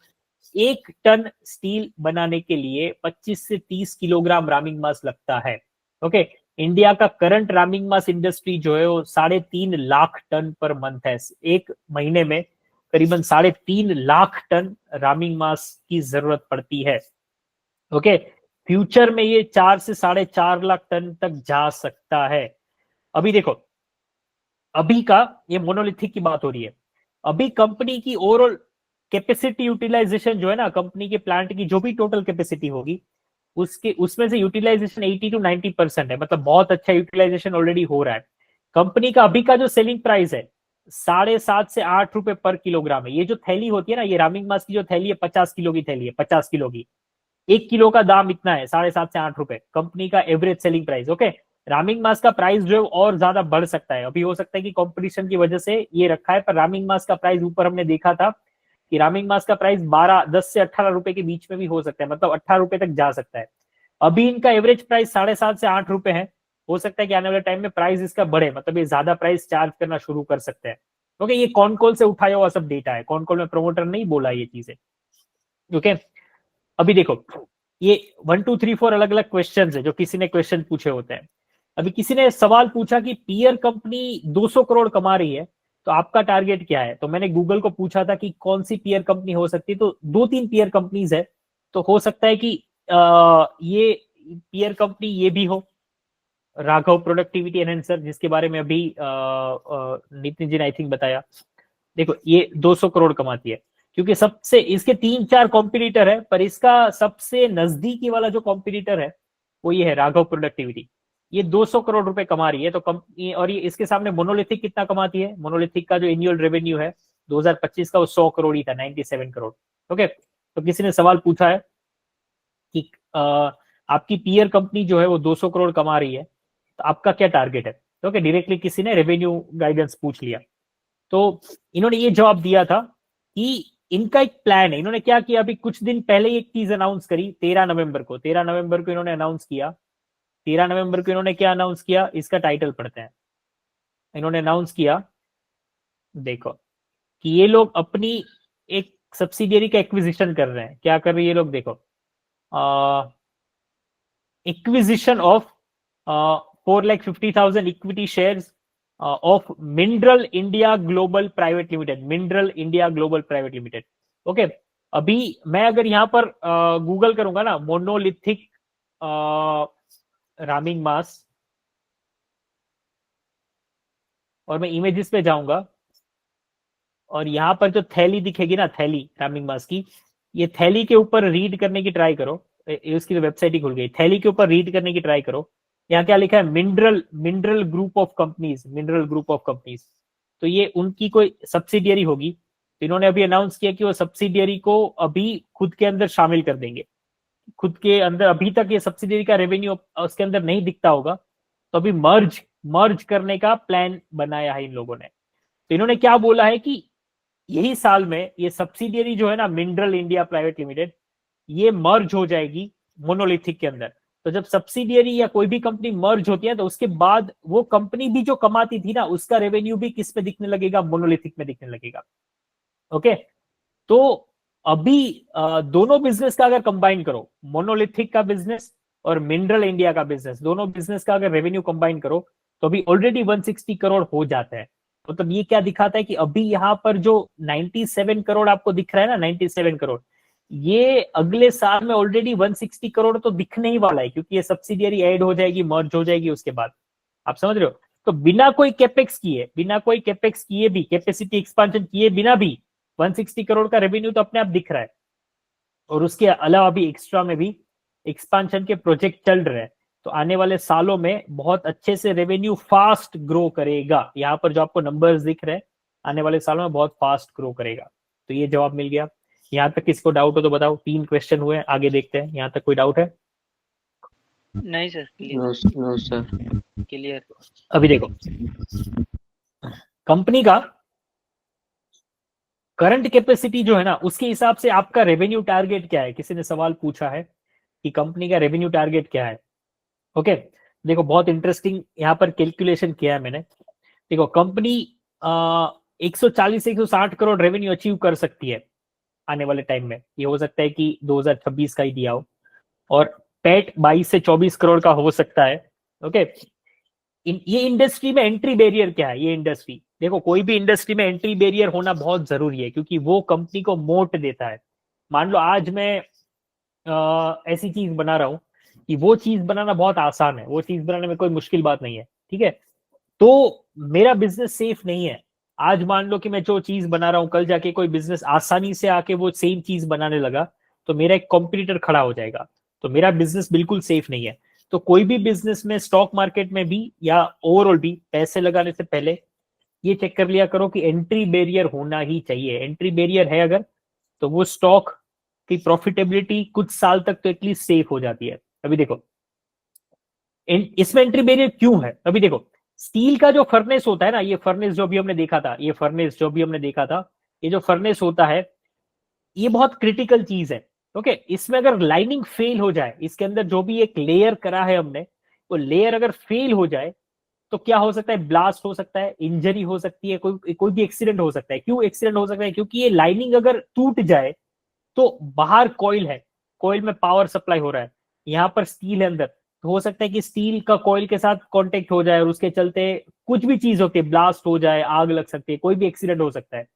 इसीलिए कोई भी स्टील प्लांट जो है ना, वो सिर्फ और सिर्फ ट्रस्टेड सप्लायर से ही रामिंग मास खरीदना पसंद करेगी। रामिंग मास का जो भी मार्केट है ना, बहुत ही अनऑर्गेनाइज्ड मार्केट है। मतलब यहाँ पर आज की डेट में भी अनऑर्गेनाइज्ड प्लेयर्स हैं, जो क्या करते हैं कि ये जो सिलिका है ना, सिलिका, ये जो क्वार्ट्ज है, सिलिका स्टोन, देखो, सिलिका स्टोन अगर मैं गूगल करूं, ये जो क्वार्ट्स के पत्थर है ना, ये पत्थर को जमीन से निकाल के अपने हिसाब से खुदाई, इसको क्रश करके उससे खुद रामिंग मास बना लेती है छोटी छोटी कंपनियां। पर उसने जिस तरीके से रामिंग मास बनाया होता है उसमें कहीं पर क्वालिटी मेंटेन नहीं होती, तो वो रामिंग मास के ऊपर बड़े बड़े स्टील की कंपनियां भरोसा नहीं करती है। ठीक है, तो इसीलिए स्टील की कंपनीज जो है ना वो ज्यादातर करके कोई नामी बंदे से ही रामिंग मास खरीदना पसंद करती है। अब एक यहाँ पर एक ब्यूटीफुल एक कैलकुलेशन दिया है कि कितना लॉस हो सकता है अगर अच्छे से ना करे तो। अभी देखो, एवरेज सेलिंग प्राइस जो है कंपनी की रामिंग मास की, ये मोनोलिथिक की 7.5 से 8 रुपीज है पर किलो। ओके, अभी 1 टन स्टील के लिए 25 से 30 किलोग्राम रामिंग मास लगता है। अभी ऊपर ही हमने देखा था 1 टन स्टील मुझे बनाना है तो 25 से 30 किलोग्राम रामिंग मास की जरूरत पड़ेगी। इस हिसाब से 1 टन स्टील के लिए कितना रामिंग मास का खर्चा होगा। ओके, 1 टन स्टील बनाने के लिए कितने रुपए लगेंगे, कितने रुपए का रामिंग मास लगेगा। ओके, तो 25 से 30 किलोग्राम रामिंग मास लगता है, 1 किलो का 7.5 से 8 रुपए है, तो ये दोनों का मल्टीप्लीकेशन करके करीबन 200-250 रुपए पर टन ऑफ स्टील लगता है। यानी करीबन 200-250 रुपए लगते हैं, 200-250 रुपए ही लगते हैं 1 टन स्टील के अंदर रामिंग मास के। ठीक है, मार्केट के अंदर रामिंग मास के प्राइसेस बहुत वेरी करते हैं। ओके, ये भी 1 टन में, ओके ये भी देखो,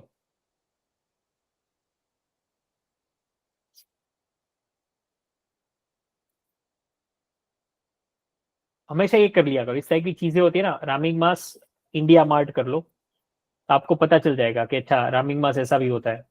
देखो, ये हमने फार्मा के टाइम किया था, पैरासिटामोल के पाउडर को ऐसे ही हमने सर्च किया था इंडिया मार्ट पे। अब ये रामिंग मास है, देखो ये सब, तो कोई 3,500, कोई 5,200, अलग अलग प्राइसेस है। तो सेम यहाँ पर वही लिखा है कि ऑर्गेनाइज्ड प्लेयर्स जो है, जो प्रीमिक्स सप्लाई करते हैं मोनोलिथिक जैसे, वो 4,500 से 8,000 पर टन के प्राइस पर रामिंग मास को सेल करते हैं। ये रामिंग मास का है पर टन, 1,000 किलो के रामिंग मास को इतने में सेल करते हैं। और कुछ रिटेल प्लेयर्स है वो 1,800 से 5,500 पर टन करते हैं, मतलब ये वो वाले प्लेयर्स है, ये अनऑर्गेनाइज्ड वाले प्लेयर्स है। ठीक है, एक और कैलकुलेशन है, अगर कोई स्टील प्लांट एक महीने में 1,000 से 2,000 करोड़ पर मंथ का टर्नओवर करता है, फॉर एग्जांपल श्याम मेटालिक जो है बहुत बड़ा प्लेयर नहीं है, और श्याम मेटालिक सेकेंडरी स्टील बनाता है, श्याम मेटालिक। ओके, अभी श्याम मेटालिक जो है उसका क्वार्टरली रेवेन्यू कितना है, क्वार्टरली 4,000 करोड़ है। अभी 4,000 करोड़ को 3 से डिवाइड करो, हमें एक महीने का रेवेन्यू चाहिए, एक महीने का टर्नओवर चाहिए, तो 4,500 को करीबन 3 से डिवाइड करेंगे तो 1,500 के आसपास आएगा। ठीक है, तो यहाँ पर वही है 1 से 2,000 लिखा है।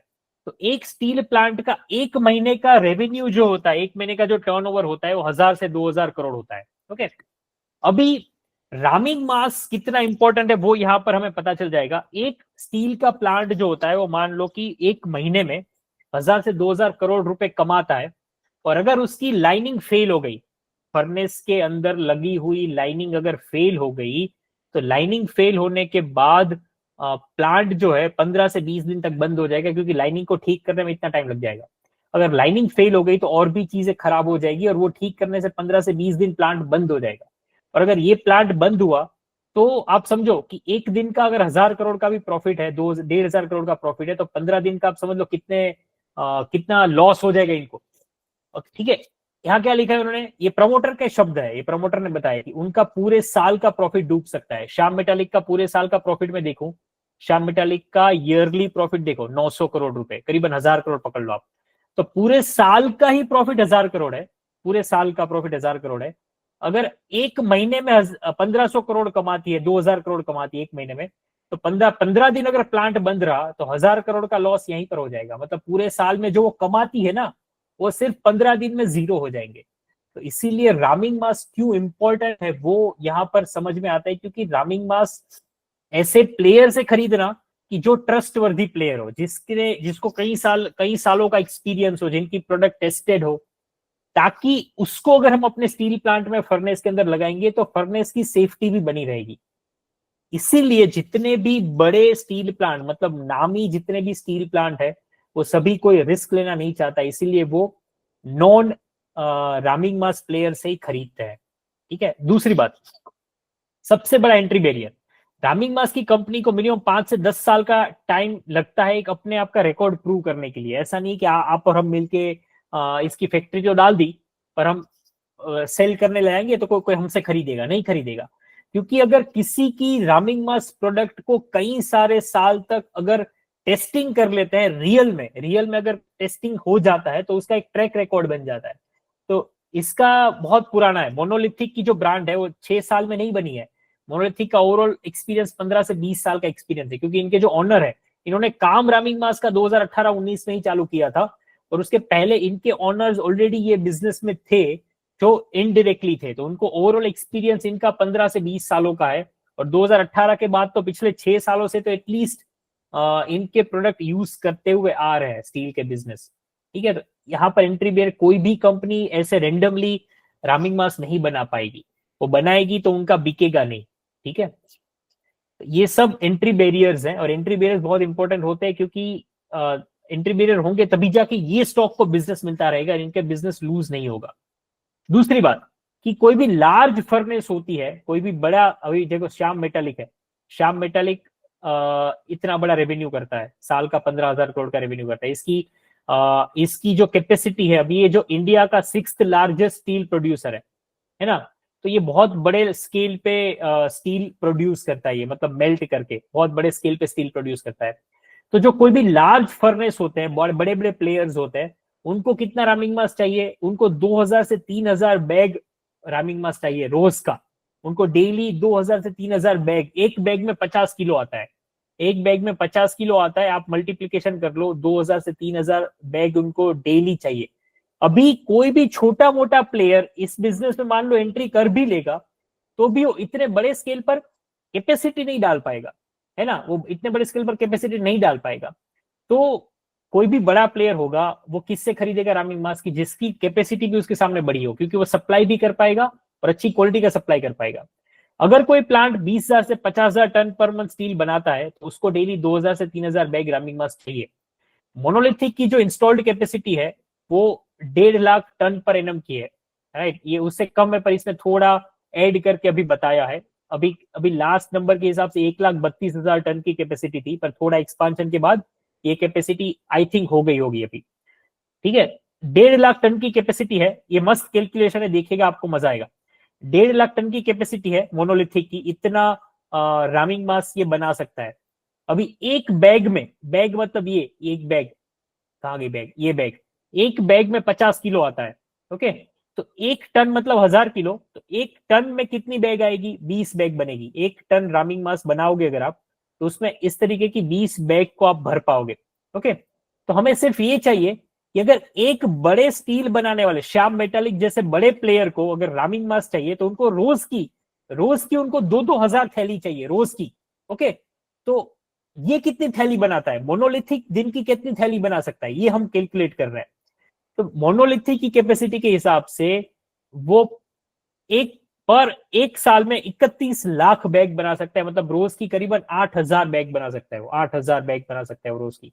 ठीक है, तो इसीलिए ये बहुत ही बड़ा प्लेयर है। बड़ा प्लेयर भी, उसमें भी देखो श्याम मेटालिक जो है, श्याम मेटालिक जैसे भी बहुत सारे प्लेयर्स हैं, तो ओवरऑल कैपेसिटी बहुत ज्यादा है, मतलब रामिंग मास की डिमांड बहुत ज्यादा है। उसके हिसाब से मोनोलिथिक की जो कैपेसिटी है, करंट कैपेसिटी, वो बहुत कम है, क्योंकि मोनोलिथिक सिर्फ 8000 थैली ही बना सकता है। ठीक है, अभी अगर ये कैपेसिटी को प्रॉपर यूटिलाइज किया जा सके, मान लो उसको 50% यूटिलाइज किया तो करीबन 4500 बैग बनेगी, क्योंकि ये तो टोटल कैपेसिटी हो गई। एक दिन में टोटल कैपेसिटी प्लांट की इतनी है, पर कोई भी प्लांट 100% कैपेसिटी पे कभी नहीं चलता है, उसका यूटिलाइजेशन वेरी करता है, पहले कम होता है पर वक्त के साथ साथ बढ़ता जाता है। तो वक्त के साथ साथ अगर ये इसका यूटिलाइजेशन बढ़ा भी तो भी मैक्स टू मैक्स 8,500 बैग बना पाएगा। उसके सामने इंडिया की रामिंग मास की डिमांड बहुत ज्यादा है। ठीक है, एक और क्वेश्चन देखते हैं नीचे, कि किसी ने सवाल पूछा था कि भाई आप में और आपके कॉम्पिटिटर के प्रोडक्ट में क्या डिफरेंस है ना। उनके जो भी कॉम्पिटिटर है या तो जो कोई एक कॉम्पिटिटर, उनके मेनली डिफरेंस क्या है। इन्होंने क्या बोला था कि इंडिया में 15 से 20 क्लाइंट ऐसे हैं जिनको मोनोलिथिक सप्लाई करता है और कॉम्पिटिटर भी सप्लाई करता है। ओके, वैसे मोनोलिथिक के 60 से ज्यादा क्लाइंट है, मोनोलिथिक के 60 से ज्यादा क्लाइंट है, पर करीबन 15 से 20 क्लाइंट ऐसे हैं कि जिसको मोनोलिथिक भी सप्लाई करता है, और हो सकता है कि राघव भी सप्लाई करता हो, एक आध और प्लेयर भी सप्लाई करता हो, कॉम्पिटिटर भी सप्लाई करते हो। ओके, क्लेम ऐसा है कि मोनोलिथिक का जो प्योरिटी है ना रामिंग मास का, वो 93 to 96% है, मतलब हाई क्वालिटी रामिंग मास यूज करता है ये। उसके सामने कॉम्पिटिटर का जो क्वालिटी है रामिंग मास का, वो 88 to 90% है, मतलब ये ज्यादा हाई क्वालिटी की रामिंग मास बनाता है। ओके, और हाई क्वालिटी रही, हाई प्योरिटी रही, तो लाइनिंग की लाइफ ज्यादा होगी। अभी मैं जब भी बोलूं कि लाइनिंग की लाइफ ज्यादा होगी, मतलब आपको समझ लेना है कि ये फर्नेस के अंदर जो लेयरिंग करी जाएगी, वो लेयरिंग ज्यादा दिनों तक टिकेगी, ज्यादा दिनों तक टिकी तो उतना डाउन टाइम कम होगा, उतनी फर्नेस को बंद नहीं करना पड़ेगा। ओके, इंडिया में करीबन 95% फर्नेस जो है वो सेकेंडरी स्टील बनाते हैं।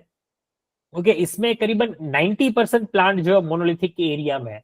अब इससे भी फायदा होता है, मोनोलिथिक ईस्ट इंडिया में काम करता है। ईस्ट इंडिया मतलब राइट साइड में अपना नक्शा अगर दिमाग में रखो तो राइट साइड में छत्तीसगढ़, वेस्ट बंगाल, उड़ीसा, हाँ। करेक्ट, वेस्ट बंगाल, उड़ीसा, छत्तीसगढ़, तो वो एरिया में, और सबसे ज्यादा स्टील प्लांट वहीं पर है, क्योंकि आयन ओर की माइंस जो है, खदानें जो है आयन की, वो सबसे ज्यादा वहां पर है। ओवरऑल स्टील प्लांट भी वहां पर है, और तो पूरा वो एरिया ही ऐसा है कि पूरा स्टील का एक बेल्ट बन चुका है। ओके, तो वहां पर मोनोलिथिक का प्लांट है, तो मोनोलिथिक के प्लांट से ज्यादातर क्लाइंट जो है वो नजदीक ही है। ओके, इन्होंने क्लियरली बोला है कि कॉम्पिटिटर जो है वो इससे सस्ता प्रोडक्ट देते हैं, 20 to 25% सस्ते में ये रामिंग मास देते हैं इनके कॉम्पिटिटर, पर कॉम्पिटिटर की प्रोडक्ट जो है ना उसकी प्योरिटी कम है, मतलब उसकी क्वालिटी थोड़ी लो क्वालिटी की प्रोडक्ट है वो। तो आगे चल के कोई भी बड़ा प्लेयर हुआ, टाटा, JSW या श्याम मेटालिक, कोई भी बड़ा प्लेयर होगा तो वो क्वालिटी के साथ कॉम्प्रोमाइज नहीं करेगा, तो रैदर मोनोलिथिक के साथ काम करेगा। तो मोनोलिथिक के लिए एक फायदा ये भी है कि उनके जो क्लाइंट होंगे ना वो बड़े साइज के डिसेंट क्लाइंट होंगे, तो वो क्लाइंट ऐसे होंगे कि जिनको थोड़ा प्रोडक्ट महंगा चलेगा, है ना, उन मोनोलिथिक के कॉम्पिटिटर से महंगा प्रोडक्ट चलेगा, तो उनको क्वालिटी चाहिए। तो हमेशा ही इस तरीके के स्टॉक में फायदा क्या होता है कि आगे चल के मार्जिन अच्छे मिलते हैं। अभी देखो इनके मार्जिन पहले 10%, फिर 16%, अभी 19%, 22% तक गए 2025 में। ठीक है, अभी देखो आईपीओ से पहले जो मार्जिन होता है ना उसके ऊपर भरोसा नहीं करना चाहिए, क्योंकि आईपीओ के पहले के मार्जिन को थोड़ा बढ़ा चढ़ा के दिखाया जाता है, पर अब से जो आगे से जो मार्जिन आए उसके ऊपर भरोसा करो। पर ओवरऑल आईपीओ के पहले भी मार्जिन इंप्रूवमेंट देखे तो 10 से 16, 16 से 19, तो मार्जिन इंप्रूव तो हो रहे हैं, मतलब कंपनी अपना प्रीमियम चीज सेल कर रही है जिसमें वो हायर मार्जिन को चार्ज कर पाए। ठीक है, ओके, अभी देखो इन्होंने क्या बोला है कि most plant where we supply, हम उनके टोटल कंजम्पशन का 70 to 80% कवर करते हैं। हम जहां भी, मतलब मोनोलिथिक जहां भी रामिंग मास देती है, वहां पर रामिंग मास की जितनी जरूरत है ना, वो जरूरत का करीबन 80% मोनोलिथिक ही देती है। मतलब आप एक बात समझो कि कितना अच्छी बात है, मैं आज एक स्टील का प्लांट चला रहा हूँ और मुझे रामिंग मास चाहिए, और मैं मोनोलिथिक से खरीदता हूँ। ओके, अभी तक मैं किसी और से खरीदता था, तो मैं मोनोलिथिक से खरीदता हूँ, मुझे आज मोनोलिथिक का रामिंग मास पसंद आया, तो मैंने नेक्स्ट टाइम थोड़ा और ऑर्डर किया, कुछ टाइम बाद थोड़ा और क्वांटिटी बढ़ा दिया, और वक्त के साथ साथ ऐसा हो गया कि मेरे प्लांट में जितना रामिंग मास यूज होता है उसमें से करीबन 70 to 80% मोनोलिथिक का ही है। तो उसका मतलब ये है कि मोनोलिथिक के ऊपर मुझे बहुत भरोसा है। तो ये चीज ये दिखाती है कि कंपनी जिन जिन को सप्लाई करती है वो लोग ज्यादातर करके मोनोलिथिक का ही रामिंग मास यूज करते हैं, तो ये स्ट्रेंथ दिखाता है कंपनी के प्रोडक्ट की। ठीक है, यहां तक सब कुछ क्लियर है? बताओ, यहां तक क्लियर है? Yes sir, clear sir, yes sir. Clear. अभी देखो आगे एक सवाल पूछा है कि कंपनी क्या है कि प्लांट की कैपेसिटी 3 गुना बढ़ा रही है, प्लांट अभी का जो प्लांट का कैपेसिटी है वो 3 गुना कर रही है, आप समझो। तो किसी ने सवाल पूछा था कि क्या मार्केट इतना सप्लाई एब्जॉर्ब करेगा, मतलब अभी जितना रामिंग मास ये बना रही है वो 3 गुना हो जाएगा, और भी प्लेयर्स अपनी कैपेसिटी बढ़ाएंगे, क्योंकि सिर्फ ऐसा तो नहीं कि मोनोलिथिक अपनी कैपेसिटी बढ़ाएगा, हो सकता है कि राघव भी अपनी कैपेसिटी बढ़ाए, हो सकता है कि कोई अनऑर्गेनाइज्ड अनलिस्टेड प्लेयर, टाटा का एक अनलिस्टेड प्लेयर है, वो भी अपनी कैपेसिटी बढ़ाए, तो सब कोई कैपेसिटी बढ़ाएंगे। तो सवाल ये है कि क्या इतना प्रोड्यूस होने वाला रामिंग मास खर्च करने के लिए, यूज करने के लिए डिमांड भी सामने बढ़ेगी क्या? अगर डिमांड नहीं बढ़ी और सिर्फ सप्लाई ही बढ़ रही है तो फिर प्राइस गिर सकती है, राइट, मार्जिन कंप्रेस हो सकते हैं।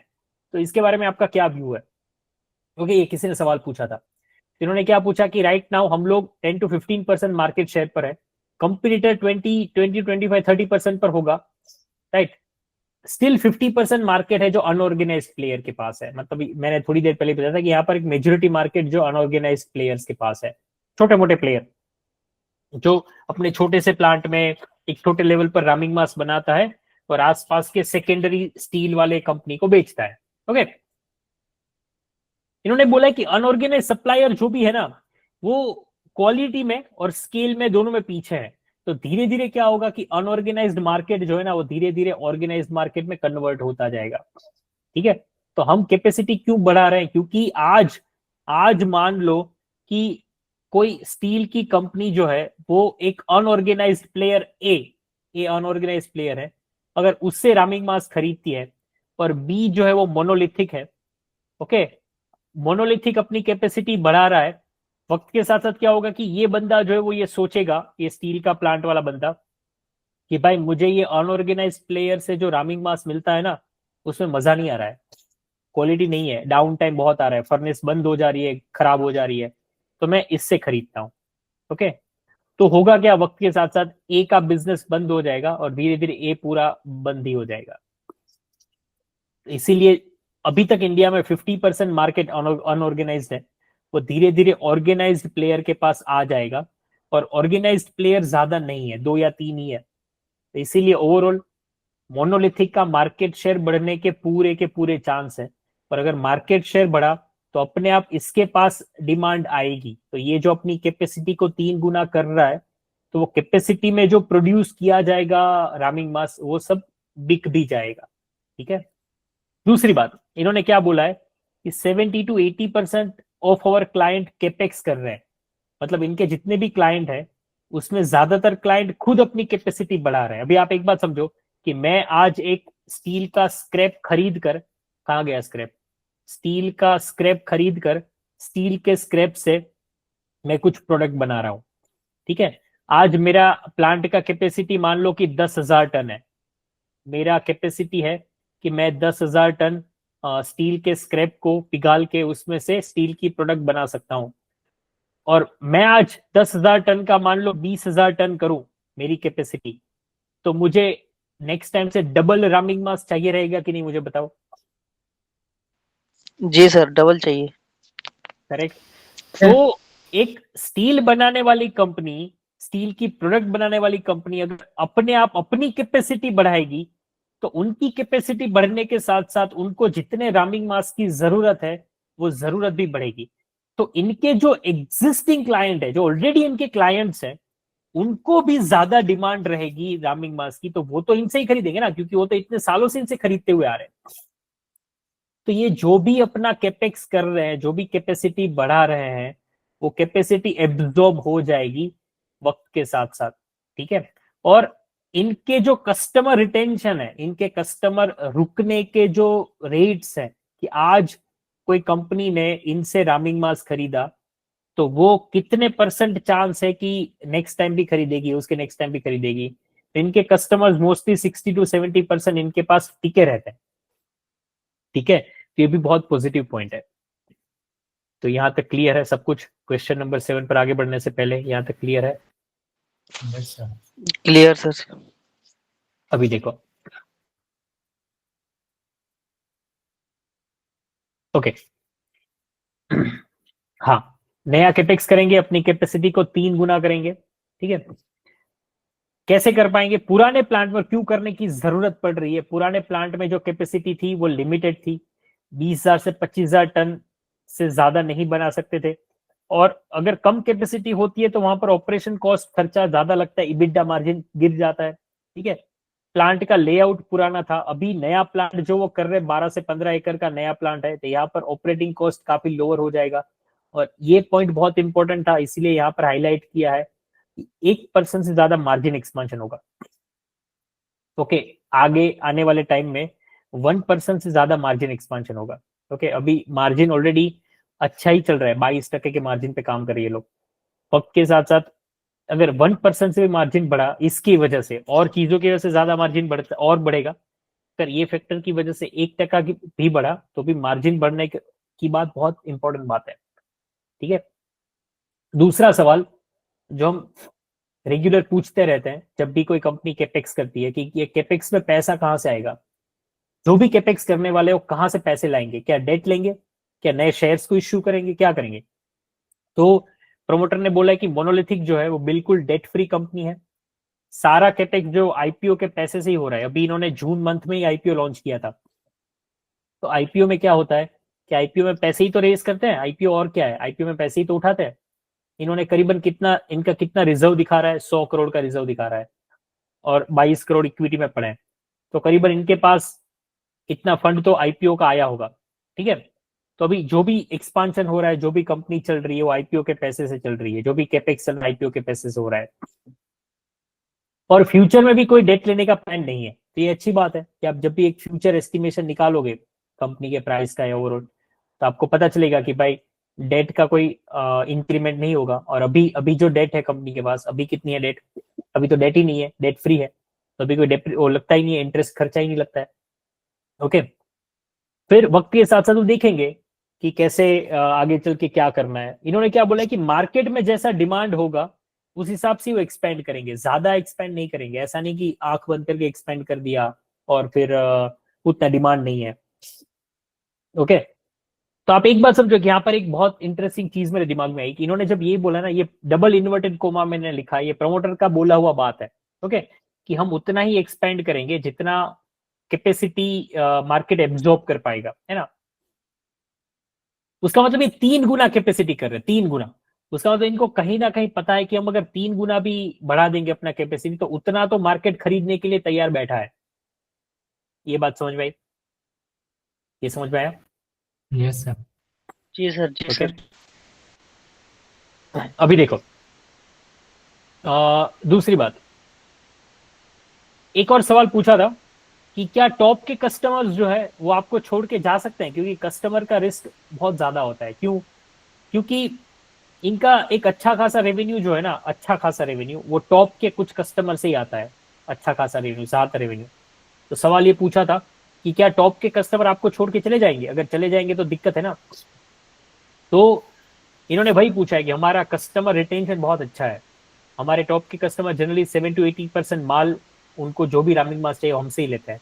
ओके, और ये इंडस्ट्री में क्या करता है कि अभी आपको एक सवाल आएगा कि अगर मैं एक सेकेंडरी स्टील का एक फर्नेस है मेरे पास, जहां पर मैं स्टील के स्क्रैप को पिघाल के उसमें से प्रोडक्ट बनाता हूं, और मैं रामिंग मास खरीदता हूं मोनोलिथिक से, और मुझे जितनी रामिंग मास की जरूरत है उसका 70% 80% हिस्सा मैं मोनोलिथिक से ही खरीदता हूं।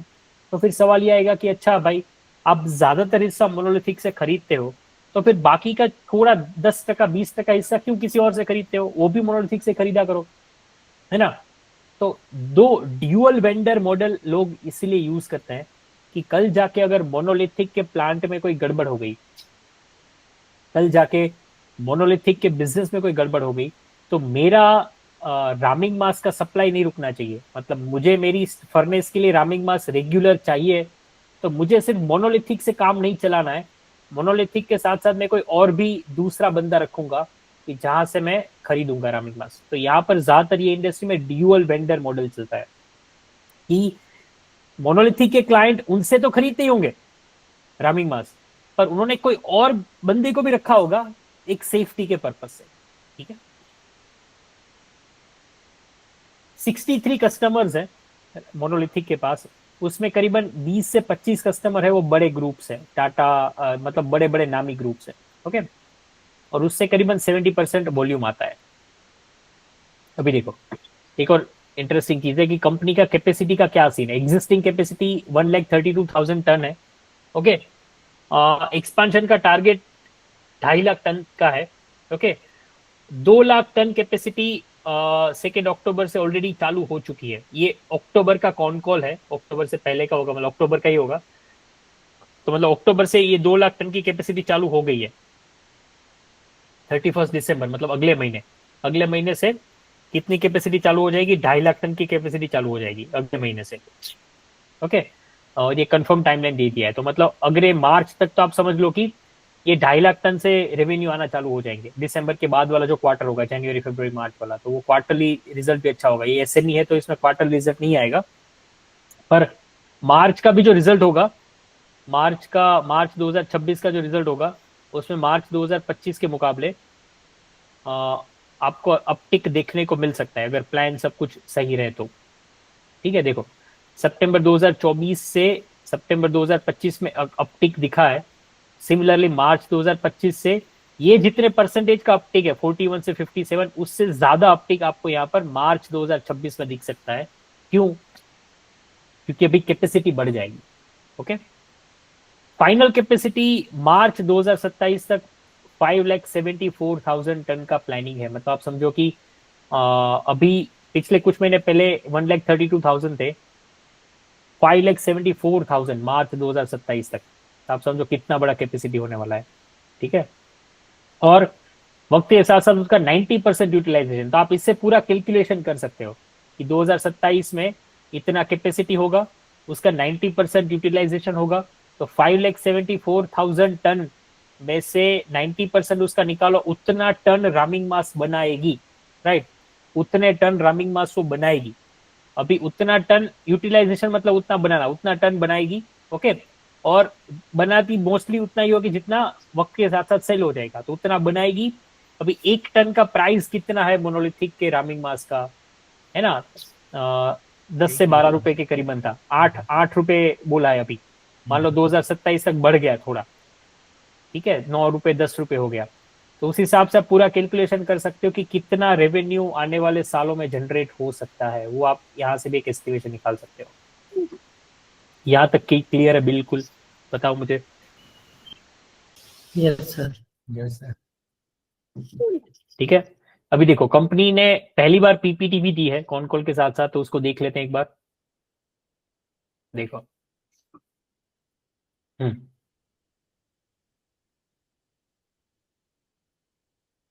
ये देखो कंपनी ने पूरा रूट मैप दिया है कैपेसिटी एडिशन का। यहाँ पर 2 बिल्डिंग है, एक ये कलर की बिल्डिंग है, एक रेड कलर की बिल्डिंग है। ये कलर्स देखो आप, तो दोनों बिल्डिंग की हाइट बढ़ रही है वक्त के साथ साथ। एवरी क्वार्टर 2027 के मार्च तक एवरी क्वार्टर बढ़ती रहेगी, बढ़ती रहेगी। 2027 का मार्च मतलब अभी कितना टाइम बचा है? अभी ये साल तो खत्म हो जाएगा, तो ये एक मार्च वाला क्वार्टर, अभी का ये करंट क्वार्टर, ये सितंबर वाला जो क्वार्टर है, तो ये ऑलमोस्ट ये आधा चला गया। और 2026 पूरा मतलब 12 महीने, 12 और 3 15 महीने, 16-17 महीने, 16-17 महीने बाद ये कैपेसिटी हो जाएगी। मतलब अभी जो कैपेसिटी है उसका ऑलमोस्ट 3 गुना कैपेसिटी हो जाएगी, ऑलमोस्ट 3 गुना कैपेसिटी। ठीक है, तो ये जो स्टॉक है वो लंबी रेस का घोड़ा यहां से दिख रहा है बनता हुआ, जिस तरीके से कैपेसिटी एक्सपांशन कर रहा है।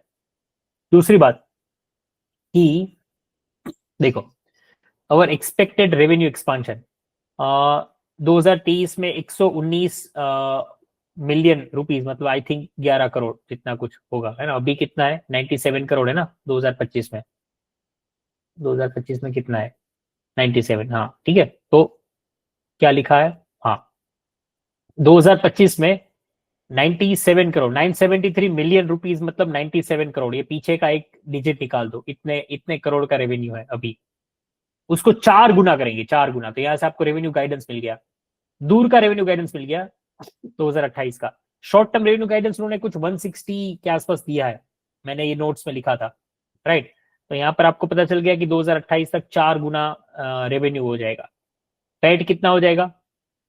देखो, इबिडा कितना हो जाएगा? 5 गुना इबिडा 2028 तक, 5 गुना इबिडा हो जाएगा। पैट 5 गुना पैट हो जाएगा 2028 तक, 5 गुना। ओके, ये सब ग्रोथ उन्होंने दिए हैं। और मार्जिन, सब कुछ मार्जिन बढ़ेंगे, EBITDA margin, EBIT margin, PAT margin, सब कुछ वक्त के साथ साथ बढ़ेंगे। ठीक है, बाकी तो बस वही है कि कस्टमर रिटेंशन इनका अच्छा है। 2023 में जितने भी क्लाइंट पहली बार माल खरीदते थे इनसे, उसमें से आधे क्लाइंट ही दूसरी बार खरीदते थे, तीसरी बार खरीदते थे, आधे चले जाते थे। अभी वो 51% का रेशियो 61 पर पहुंचा था, अभी वो 75 चल रहा है। मतलब 100 क्लाइंट इनसे माल खरीदते हैं तो उसमें से करीबन 75 क्लाइंट तो वापस इनके पास आते ही आते हैं, और 63 क्लाइंट्स है, और क्लाइंट्स भी 3 साल से बढ़ रहे हैं, राइट। तो वक्त के साथ साथ क्लाइंट भी बढ़ेंगे, जो क्लाइंट बढ़ेंगे उसका रिटेंशन भी अच्छा है, ये भी पॉजिटिव पॉइंट है। तो ये सब पॉजिटिव पॉइंट्स है